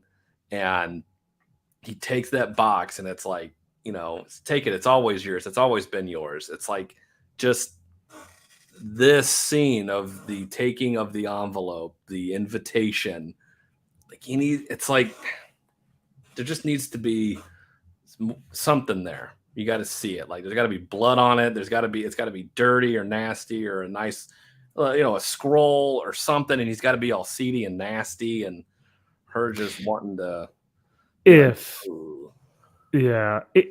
we went with the story that you were talking about, where this is almost kind of a selling your soul type of scenario, because in this, like in the book, how it's written, it makes it seem like this guy is kind of maybe the love interest because he's like the vampire, like, sexy, good looking protector, because he comes in at the end, spoilers, and like saves her from the werewolf. So maybe he's like kind of the Edward of the Twilight series. I think it was Edward. I forget. And so and because this Miss Rose character or whatever, there is a rose on the envelope. It's very perfect, nice and neat. So it makes sense for the character, I guess, to have that. But in terms of like if you were to do this as a kind of sell your soul thing, like he'd have to come out of the shadows, grimy, and almost reluctantly give her this like distorted, deteriorating envelope. And he's like, "Are you sure you want to?" Kind of this really sketchy character. Yeah, like she's been harassing this guy for this long. Like, "No, I'm ready. I'm finally ready for my big break. Yeah, you need to interview me." And he's like, "You really don't want that. I'm telling you. I'm trying to. I'm doing you a favor." And she's like, "No, I will do whatever it takes, and I will sell my soul for this." And here it's just like, if you're trying to protect her, why are you putting her in harm's way? Almost. Yeah, she does ask a good question. When does she want? Or I thought that said, why does she want to see me? Because that's what the reader is asking. Why does she want to see me? Like, not when. Yeah, when? Like always now. And then she's just there. She just leaves the strip club, and then she's there. Yeah, okay. And it's opening. What are the odds? It's just okay. Oh, we're here. Yeah. Yeah. So, and like just walks right in. There's Yeah, no hesitation. that's how you're There's no introduced to reluctance. Catherine Zeta-Jones. It's like, come on, like that. Ooh, This is the like creepy queen. Like this right mm. before the stinger scene. Boom, her here. I mean, What if now maybe, you know, because they do kind of get a little intimate in like the next panel. But what if this Miss Rose character like bit, our protagonist, and then now she's part of this vampire cult, and she's like, "You said you wanted to be an author, and there's only one way to become an author here, and that's to be mhm. one of us," and then like, "Oh God, now I'm a vampire. What did I do?" Yeah, Yeah. I don't know. I again, it's an oddity, Yeah, odd not book. in a bad way though. I mean, like, for whoever's reading this, I think they're going to take from it what they like and what they don't like. Mhm. Um, for me, I would buy it probably because of how different it would be in my collection, and I would probably just like to look at the some of the artwork. Um, but yeah, if this were like $6 or something, I don't know. That would be a lot of money for not a whole lot of story. But Yeah. I mean, it's not again, this werewolf, really creepy, really good. mhm, Love the lighting on the eyes. Like mhm. it fits perfectly with the story, the art, the whimsical, just mystical feeling of it all. It's just, is this all a dream? Like I really like some of this. But yeah, like you said, I don't know if it's worth. I mean, some of the covers were great. Mhm. Oh yeah, for sure. Um, MG puts it. I like his kind of articulation of it. He says it's amazing and off-putting at the same time, and it's like I wonder if it's uncanny valley type of like where it looks real but it's not. Yeah, It again, looks like a dream sequence but it's not. it's like, and I like how people that know comic books, they understand. It's like when something's off, their mind is like, it's like you short circuit. It's like, this is weird. Like I don't understand. I don't like it. Like I just so Yeah, it is. yeah, It's odd, but it's great at the same time. yeah, yeah. Now, strangely enough, like I look at JRJR stuff now, Hmm. and even though he has a very stylistic way of drawing anatomy, I can look at his stuff now and be like, I don't like this. This looks weird. It looks off. It doesn't do it for me. And yet I can look at his stuff like 30 years prior and go, whoa, his Wolverine looks amazing here. Even though it's still got that stylistic form to it and it's almost a little bit cartoony, like I can still recognize like I like this one and I don't like this one, which is weird, but that's just kind of sometimes how our minds work. It is. And when you're and again, when we were reading 35-ish books a week and Yeah. it came about, it was just like, I don't know what the hell I just read. No. Yeah. Yeah. So we're not knocking it. We're not bashing it. It's like, again, it's what we do here. We're being honest. I just think the story is very off and very jarring, and the art, it's different. The art's different. Mhm. It's the only way I can Um, really describe it. yeah, no, you're not wrong. So, um, I will say though that I do not associate with Comics Elite comics. No, I'm kidding. Art, I associate 100% with Comics Elite. I love these guys, and it's always funny because I will watch, like I'll be texting you guys and be like, anything good this week? And Drew will, give me some ideas, or maybe he'll send me some books, and then I always watch your videos, and it's funny because I used to watch them before I knew you guys, Mhm. and now we do the show on Fridays, and it's like it's so interesting how like the dynamic can change up in a matter of like weeks. Um, but yeah, no, it's been really fun to listen to what y'all have to say and then almost analyze it do like a Monday morning quarterback on Friday. So Yeah, see, and it's nice having that because most of the time I don't remember what the hell I say anyway. It's just regurgitated stuff. But being able to go back and look, it's like, okay, were we too harsh on this? Looking at it with fresh eyes. mm, It's nice having that perspective, I think, and being able to do that and yeah, admitting when you're wrong or admitting it's like, no, we were pretty spot on about this, and we're not the only ones saying this either. I think that it speaks correct. volumes. Yeah. Yeah, and I think you and I were, I mean, I was kind of reading some stuff before we went live in terms of, like League of Comic Geeks had some reviews up and they were talking about the book, and a lot of reviews on there were saying similar things. So, I don't know. You know, art is always subjective, but for some people like what they like and like what or don't like what they don't like. So, Yeah, and we say it, buy what you like what you want. exactly, and don't I listen mean, to the that's haters. don't listen to the haters, which is sometimes us. Yeah. So, and I know people tend to see me as more of the contrarian that hates everything all the time, but um, I I mean, yeah, to be fair, like I agree with a lot of your takes. I and I've actually come on here where you guys will be split, and I'll come on and I'll be like, Sergeant Rock sucked, or whatever that book was, the zombies book, yeah, or I'll just say like, yeah, I wanted more from it, or you'll give something a skip it, Drew will give it a top 10, and I'll give it a meh. Like there's so many different takes on one book, you know. It's incredible because we see things through our own experiences and through our own eyes. So to get different perspectives is always really interesting. it is, and how I equate it is Drew is the historian. Drew is Mm. he's got the PhD and all this stuff.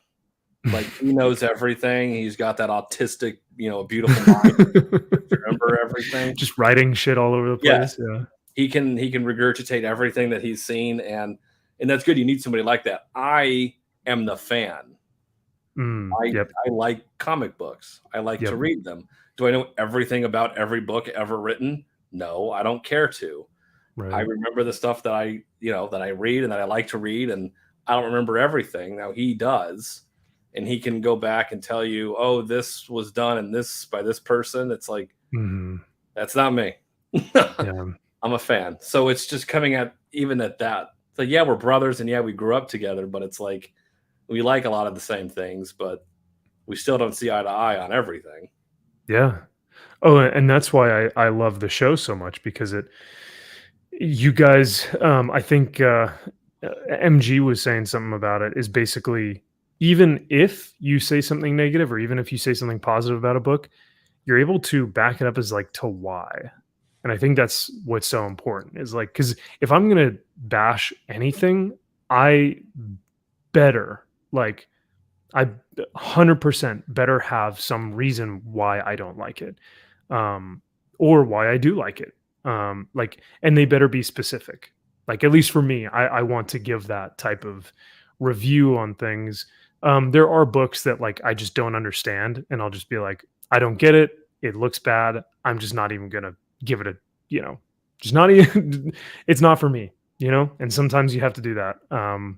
But for the books that we do read and we don't like, I think it's good that you guys do a pretty in-depth explanation as to why. Yeah, we try to, and it's tough. When we put them out on Mondays now, we have to be as spoiler free as possible. We can't get into and really show you what's really bad about these books sometimes, or what's really good about the books, and we want Yeah. to because that would then give us a little more credibility to why it's like, no, no, no. This panel right here, like this is awesome. Like when this happens, it's huge double splash page, and they're Yeah. fighting, and it's totally great. And look at this art, and isn't this awesome? I mean, we would love to do that, but again, we'd be talking for 4 hours on why we like Yeah. the book, and we just don't have that time. So trying to be efficient. Could we always be better? Yes, absolutely. Everyone can always be better.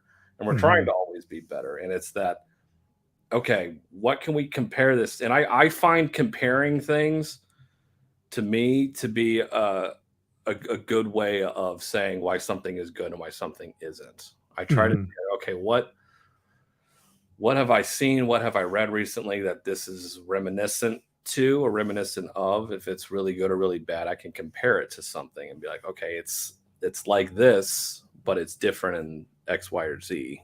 And Mhm. um, I mean, that's just how I go about it. And um, and Drew said when he reviews stuff, he tends to look at things um, good and then going to bad.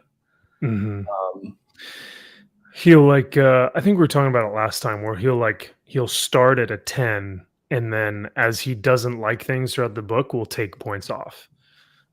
yeah, Um whereas like I think other people would start in the middle or maybe just start at like 0 and then as the book progresses, they give it points or take away points or whatever. So I don't know. Everyone's reviewing system is different. But yeah, there are things that remind you of other books or other stories, and you can't help but kind of compare them in your mind. So it's not like right, instinctively you're just like, what, or instinctively you're doing that, but, or subconsciously, but sometimes you don't even mean to do it. And you just automatically go, oh my gosh, I remember reading something like this where this happened to Thor or this happened to, whatever. And then you remember how much fun that was and maybe this time it wasn't as fun or something like that. And so you have to kind of gauge your expectations and re-look at it and reread it and go, was the old book just like nostalgia or was this book really not just was it really not good? um so yeah, there's so many different things when especially now when reviewing books that like can put people in hot water. yeah, and it's one of the it's and I Drew and I are both cinephiles. We love movies, and it's easy Mhm. for us to compare Oh everything yeah. to a movie that we have seen at some point or another. And now, good or bad, Sean hates it. Sean, I, Yeah. and Drew and Sean are honestly probably better for this show than me and Drew because Drew and I are very similar in that regard. And Sean was coming at it from a complete fanboy of books. He's like, no, I just like this book because it's great. And he'd be able to come out with that simplistic point of view, whereas Drew's like, no, I've seen this story Mm, done in this yep, movie back in yep, 1925, and it's like, what are you saying? Why are you even bringing that up? Like, stop comparing everything to everything. yeah, And there is some truth to that. It's like, stop comparing everything to everything. But counterpoint to that, if something had done it better and you're mhm, trying to ape it and it's terrible, it's like you can't help but call that out. It's like, no, I've seen this done better. mhm, yeah, It's that double-edged sword of, yes, you can't compare everything to what's been done before it, but you kind of have to at some point. yeah. It's kind of a bar, you know what I mean? Like when a teacher is grading a test, they have to have a standard for what they're grading it off of, or like they have a curve sometimes, so we have to have some sort of standard of what we expect from a book. Like if I'm going to read this Batman book, I expect there to be action, maybe a little bit of intrigue and detective, maybe some like really good dialogue because he's an intelligent individual, so he needs to be written intellectually. So like all that stuff I expect from a Batman book with a lot of mystery horror elements. Um, with a Spider-Man book, totally different feel, totally different mood, maybe more something upbeat and exciting and adventurous and like yeah, I don't know. It's just each book you're going to have a template for of what you expect, and when it doesn't meet that, I don't know. Do we have to manage our expectations and now bring them super low or do we I don't know. It's definitely interesting for sure and I'm still kind of understanding like the ins and outs of reading now that we're reading so much bad stuff and good stuff. I mean Kyle, yeah. Get it right. Someday I'll explain Get the it meaning right. behind Kyle, not Kevin. It's Uh, funny because I don't even know, so one of you these don't days I'll know. have to hear it too, Yeah, yeah. you might know the true. And ironically, it's not that all that interesting, but it's kind of funny. But the fact that my name is spelled Kiel and it's Kyle and helping Oh, that yeah. out. But yeah, there's something funny behind the Kevin thing. That's Cisco, funny. hey, that's high praise. I'm taking that. Wow, Hey, yeah. that is the highest of praise. You guys don't get it. Didn't we ban you? No, I'm Yes, kidding. upload 'em. Um, yeah, and, like, Siskel and Ebert, I remember when they first watched, like, Freddy or Nightmare on Elm Street? It was like one of those early horror films. They were like, "I hated this film. This is like, atrocious. It's gory. It's like, pretentious. It's like all this stuff." And I'm like, "Man, I kind of like this film." So yeah, those guys went hard with their reviews. Siskel and Ebert Oh were yeah, like the OGs. So yeah. There are some notorious, yeah, movies that they came out and poo pooed, and yeah. not every. It's I don't know. It's that when you're in the review business like we are, and most people do. Like that's the thing. We started this because these are conversations that we would have with Sean in his store when Mhm. stuff would come out. Like we would get there when they would get their Lunar, well, that back then Diamond, and Mm. we'd be sitting there. We'd all couldn't wait to read, you know, Batman Who Laughs or whatever it was. It's like I Yeah. remember all of us like that's the first thing we did. We all pulled it out, started reading it. You could hear a pin drop in there. Yeah. Yeah. We'd all be sitting there reading it. Okay, who's done? Did you guys? Okay, you done? All right. It's like that. That's where this originates from. And most That's people, cool. when you're in a comic book shop, that's what you do. You sit and you talk Yeah. and you discuss these things. So it's like you're getting different opinions, and who's to say that we're right? Yeah. Who's to say that we're wrong? I mean, it's just you're just people like to listen to us give our opinions on things, and just so happens we're right a lot of the time. But Just so happens that we always have the right take. eh, the head. No, it's great because it does feel like you're hanging out with guys from your comic shop. Like I will annoy my guy at my LCS. He is a saint because I will just sit there for an hour and I'll just shoot the shit with him. You know what I mean? And just talk about different storylines or different artists that are coming up or old 90s books that I love, like just random shit. And it's all about comic books though. And that's like the great thing about an LCS. And so you guys are just kind of replicating that through the channel, which I think is cool. It is, and you're getting our honest opinions, and that's what Oh Sean yeah. wants to do. It's like we're going to tell you. It's like now we're not reviewing the merch stuff, obviously, because we can't be unbiased as we can with that. But so True. Yeah. we know when to pull ourselves out of something, giggity, and be like, okay, we don't want to do that. But for the most part, it's yeah, we're gonna give you an honest opinion of people who actually read the books and can Mhm. tell you why something isn't good. We're not shilling for anybody.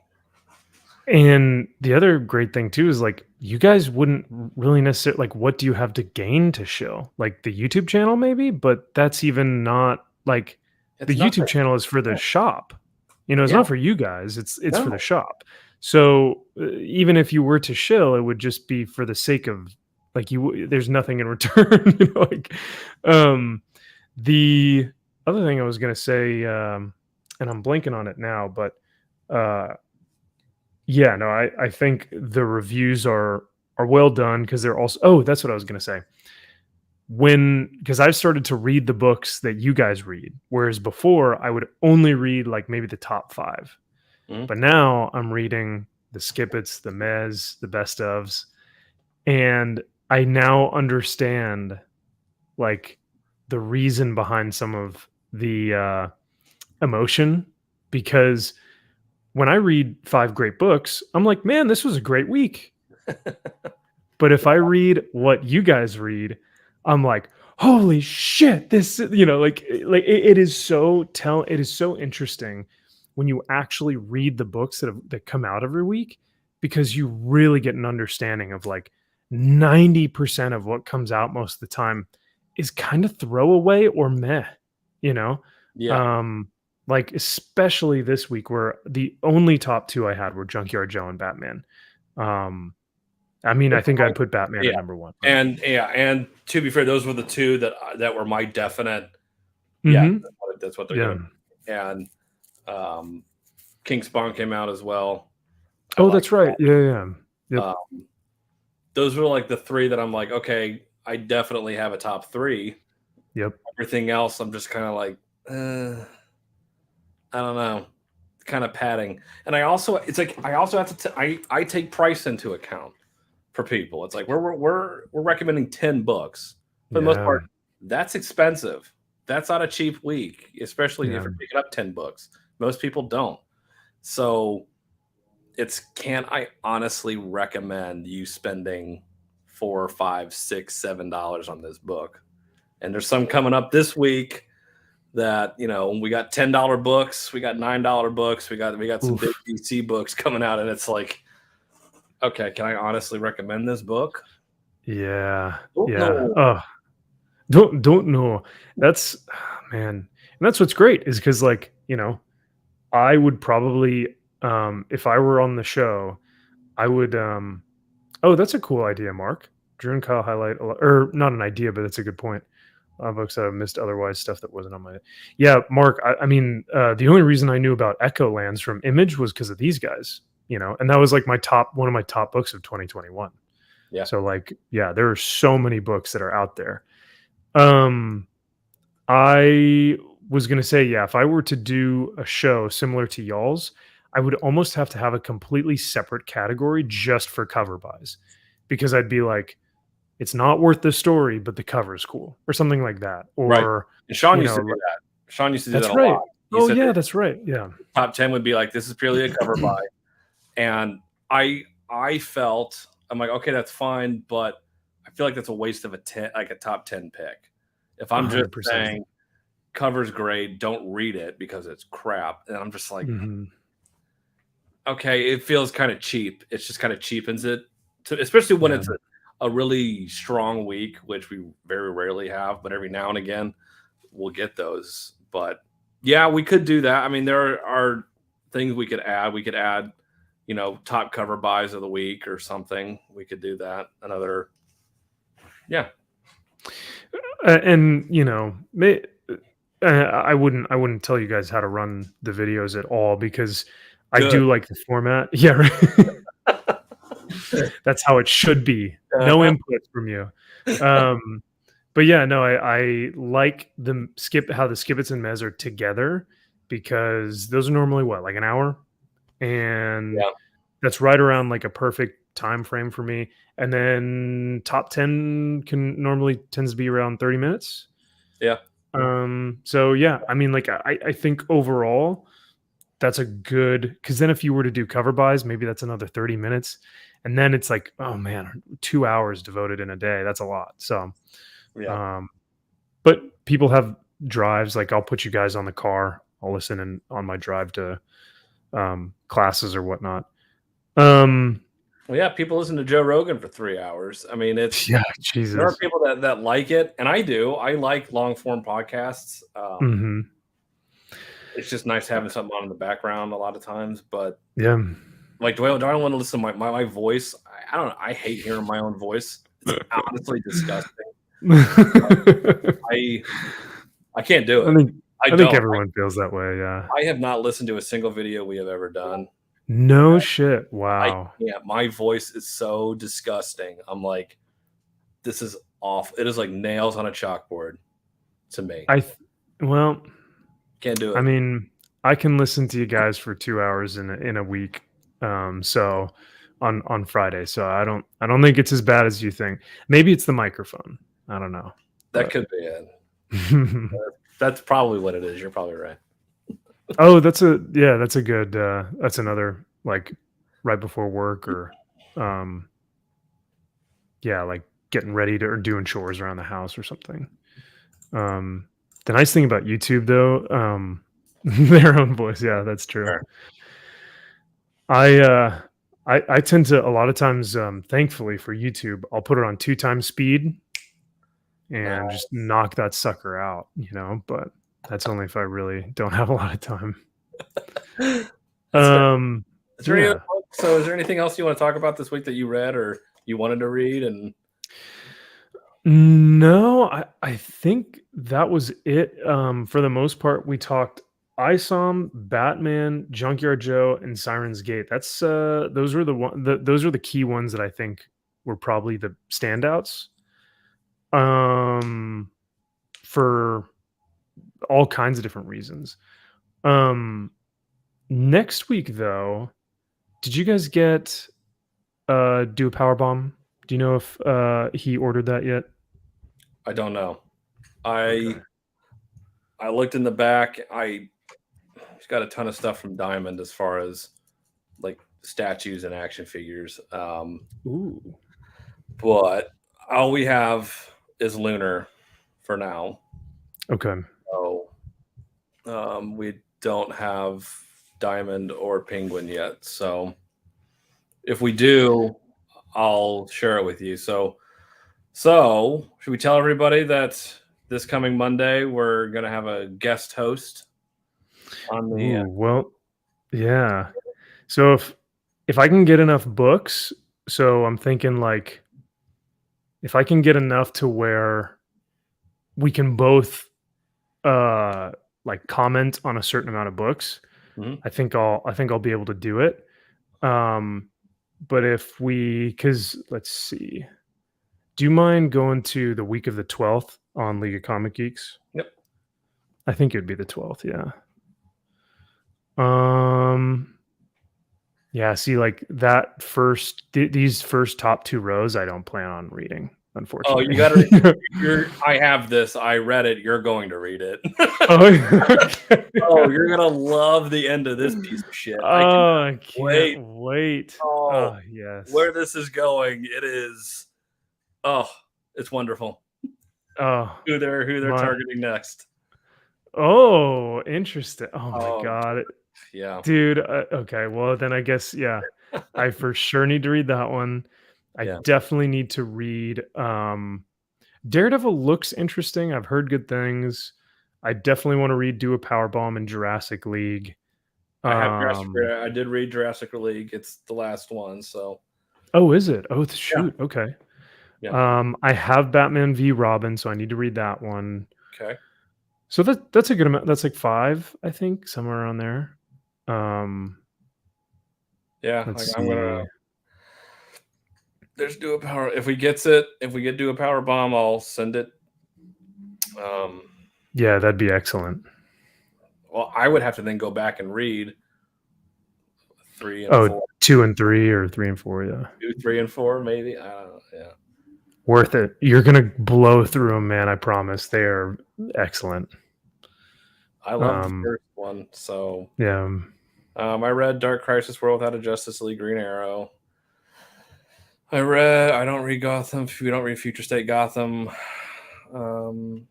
Black Panther. That may be the last one was interesting. Oh, the John Ridley one. Yeah. Yeah. Did Drew send you the GCP book coming out soon?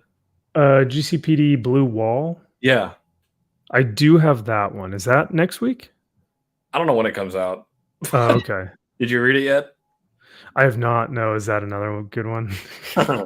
good one. I sent it to my former lieutenant, now captain, on the sheriff department.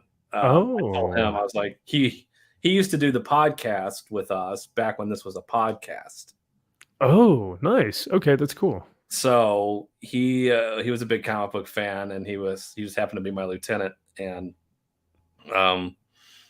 I sent it to him. I said, "Hey, read this. Tell me what you think, and send it to anybody else on the department that you think would get this. I would like multiple opinions of former law enforcement and current law enforcement." Yeah, it's only fair. Yeah.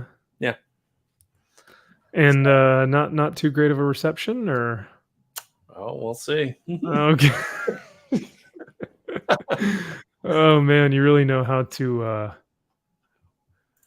give a guy blue balls. Uh-huh. Um, Drew really likes Captain Marvel Genesville.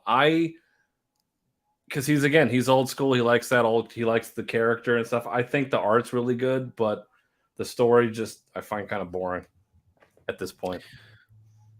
yeah. Unfortunately, I haven't read that one. That hasn't been on, you know. Yeah. Oh, Oh, we get Death Dealer. that Hey. we should be getting that. So I'll send that if you Okay. want to read that. Oh, do I want to read that? As long as it's true to form. Okay. Oh yeah, and Yeah. Prodigy, that's right. Oh, another Icarus Society. Yes. Okay. This could be promising. Vineyard number 3. I didn't even know number 2 came out. Drew really liked that. I thought it was stupid. Vineyard Party, which is it's like one right above your mouse. Halloween Party number 1. That looked like it was gonna be another, massive shooting type America thing, and I'm just When you might get So murdered in a mass shooting. Oh, so that one might be another skip it this week. that sounds fun. I don't know if y'all ordered that or not, but Oh, I'm sure it'll be there. yeah. I got so much more I have to read. I just Gambit. Well, we got 2 or 3 days. Yeah.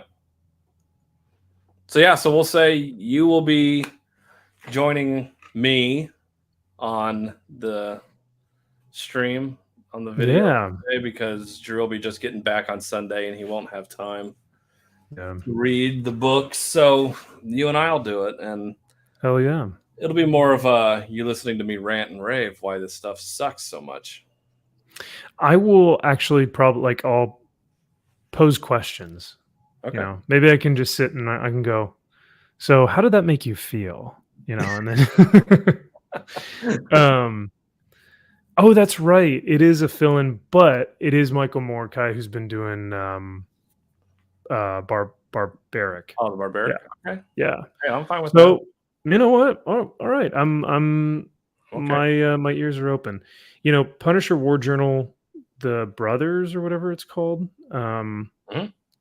Number 1, that one comes out this coming week or this next week. That one I am actually interested to read, not because I think it'll be good, but I just want to see what this new storyline is going to be. So I might see if you guys have that Marvel one. I'm not sure. Okay. Yeah, I'll send you what we get. Oh, we got another Playthings. That'll be good. I'm excited about that. Horror comics. Didn't you guys enjoy the horror comics 14 or 13, the last one? I can't remember what 13 was. What the hell was it? I'm trying to. There's so many horror books now, which I love. Yeah, right. Probably yeah. Oh yeah. That cover is badass too. Yeah, I don't remember that at all. Oh, okay. Maybe I'm thinking of something else. Maybe it was A Town Called Terror or one of the other or Pentagram of Horror. Maybe I'm thinking of that one.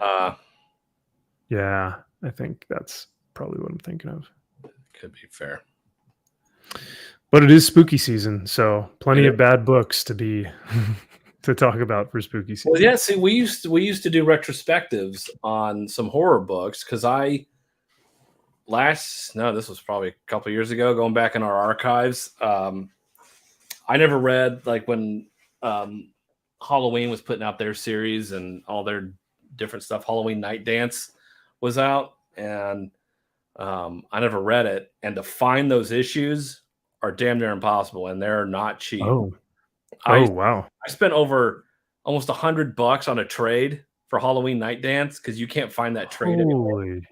Like, go and look it up on eBay right now. Halloween Night Dance for trade paperback. Oh my god! You'll find them, but they are super expensive. And I really wanted to read it because it was kind of wasn't a continuation. Well, kind of it was of it was good night. Yeah, $89. Yeah, I think that's why yikes shipping. Yeah. Yeah, they're Yeah, super because that rare, one wow. super It hard to find. looks really cool, though. Oh, art so cool in it. It is really Yeah. creepy. It's a good story. And Yeah. then there was another one, Halloween, the first death of Laurie Strode. Um, it's supposed to be 3 issues. They only issued 2 because they lost the license. Um, and so we were doing retrospectives on reading that stuff. And so I would go out and it's like, oh, I spent all this money on this trade paperback and review it. So I was telling Drew, I'm like, we need to do another retrospective. And I wanted to read the Marvel Hellraiser run, some of Ooh. it. Because the new movie just dropped today. I haven't got a chance to watch it. Have you watched it on Hulu? No, no, not yet. I don't even know if you're a Hellraiser fan. I don't know if you're a horror fan, but Dude, Hellraiser may be my top out of all the horror franchises, Hellraiser is probably my favorite. I think that type of horrific Cenobite, um, like, eternal suffering is, like, frightening and yet the most metal thing you could fucking think of, you know what I mean? Like, it is terrifying, and, what they did with those prosthetics back in the day in, like, the '80s was so cool, and, like, Clive Barker is just a genius, so I really yeah, I'm a super sucker for Hellraiser for sure. yeah, I was just going back and I watched the first 2 a week ago, just because Okay. I like to revisit them. Yeah, oh, yeah. But just that first one and Frank coming back and just Oh, that just reanimation, reanimate oh, oh my you can god, dude. smell everything and Yeah. oh, The it, sounds too, yeah, and you're just like, "Ooh," yeah, the do you wanna, spinal like cord and the brain stem coming back. Like, this is amazing. Like, this is Yeah, so good. yeah. And and then going back, I'm like, you know what? We should do a retrospective. We should sit down and go over because I haven't got a chance to read that stuff to do a retrospective on the Hellraiser Marvel series, and you'd be welcome to join us on that too if you Oh, wanted well, to. thank you. I'd be honored. But yeah, this is one of our Um, it's my favorite time of year. So love for horror, sure. big fan. Nice. So Speaking of horrific things, I wonder if that Namor book that's coming out is gonna be horrific or not. oh well, like I That think cover is just, atrocious. oh he's Oh, Christopher can't write well, okay. yeah, it's gonna be great. Wow. Oh, no. Oh, No. Why is his trident small? Like, it's shouldn't his trident be, like, massive? Why is yeah. it the same height as him when he's standing or when he's sitting down? um, I think we can assume what that is in reference Yeah.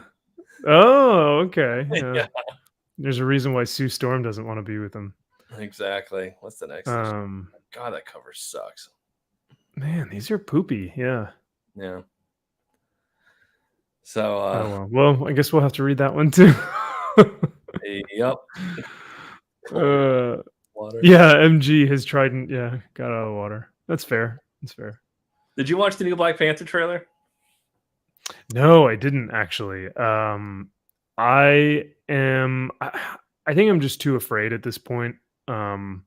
just because, like, if I watch it and I don't like it, I'm, like, I'm somehow desecrating the sanctity of the character of Black Panther, but, like, if I watch it and I do like it, then, like, I guess there's no harm, no foul if I do like it, but then again, I don't know, it's just it's scary territory, you know what I mean? Like, Gotta tread carefully. tread lightly, yeah. I don't know. I didn't like it. Um, It looks stupid. I think it's gonna be terrible. I Chadwick Boseman yeah, was Black Panther. He did a phenomenal job. he did, and he had so much Amazing. charisma, He yeah. was so great. He stole Civil War almost from everybody else, Mm, and I just he just had all that charisma. You're right, and now it's just like, man, you can't fill those shoes. And how that yeah. trailer ends, you see, and it's just like, Is it, dare I say, peak MCU? yeah, yeah, yeah. I just, Um, it's not, yeah. it's not good. It's not. I'm worried. it's not going to do well. And I don't like what they're doing with Namor in that, honestly. Oh yeah, I know. It's I don't like the even depiction. I just don't like it. even Perch was talking about it earlier this week, where he was saying that like you know, it's I think a lot of people are getting upset about it because for years I'm like, I have a poster right now I'm looking at in my office where like it shows all the classic Marvel covers from like Marvel Comics issue number 1, where it like introduced the Human Torch, and Yeah. then it's got like Submariner and Captain America and like Strange Tales, Journey into Mystery, and it has all the covers. And Submariner, we've known just as long as we've known Captain America, and his image has always been what Marvel has sold us, which is Spock in a Speedo. You know what I mean? Yeah. Um, and so when they change that and they go, "Oh, well, you don't like it because you're a bigot." It's like, but you're the one who told us to like this version. So like, why shouldn't we be upset? You know? I don't know. Mm-hmm. But Better. What is Kyle actually like? Well, top 10 every week. You can go out and yeah, find out and see what I like. yeah. Uh, well, right now, I think House of the Dragon's pretty good show right now. Dude, I really want to watch that. I haven't had the chance, but I'm really excited to like kind of binge it after it's done. Yeah, I like having that Sunday night at 9 o'clock. Mhm. Yep. It's so weird. It's so cool having that back again because I had it with Game of Thrones. Again, my old lieutenant in it. Me, him, and somebody else that we worked with, the three of us would watch it. I mean, at our own places, and then come in on Monday and talk about it. And I loved having that Yeah. It's until cool. the last 3 seasons of Game of Thrones. It was like, well, this is dog shit. I couldn't see it, but so Literally, it was dark. too dark. Couldn't do it. Yeah. Um, but having that again and being like, yeah, that was actually a good episode this week, and that was like Yeah. it keeps going, and I'm like, I still like it. So It's pretty incredible what they've been able to do because they took a series from the depths of the earth. Like people hated this series. People despised Game of Thrones. They spat on it. They wanted nothing to do with Game of Thrones. And so they took a series that like people were really upset about, and now they're slowly building up the goodwill or the goodwill of the fans that used to have ill will towards Game of Thrones, and they're starting to like get them back because of the amazing storytelling and character development that they're able to, pursue with these episodes. That's really difficult to do. That is like a feat I've never heard of before. So I mean, props to them. I mean, that's badass. yeah, I agree. And someone brought up Werewolf by Night. That looks like the most promising D+ show out there because as far as shows, I have watched Moon Knight Hmm. and Tell me you didn't watch She-Hulk? Come on. not yet. It's on the list. Yeah, it's on It's on there. that must watch. I'm trying to get to it. Yeah. So Yeah. many good things. Take my eyes. Ah. Ah, time. It's like it's like the Sarah Marshall quote where the guy's like, he gets wine spilled on his shirt, and he's like, not the shirt, anything but the shirt, or whatever. Take my eyes, but not the shirt. Exactly. Take my eyes, but not the shirt. It's true. So yeah, I think that's the only show I've watched. I couldn't stand Loki. I couldn't get through Hawkeye. Miss Marvel was not for me. She-Hulk not for me. The hell else? That's it. I mean, Yeah, I honestly I feel bad, but like I forgot that Moon Knight existed. Not the character, but the show. Because I was like going through like, okay, so you've got WandaVision, and then after that, Falcon Winter Soldier, and then um oh yeah, Loki, yeah, WandaVision and Falcon and Winter. Falcon Winter Soldier, Yeah. Loki, and then totally just I forgot Moon Knight even was a thing, and I went straight to like She-Hulk and Hawkeye. It's too many. It's too many. It's too many, and I couldn't keep up, and I didn't care to keep up, and Yeah. so, but Werewolf by Night, it looks like the most promising and the most out of what they're trying to do. Okay.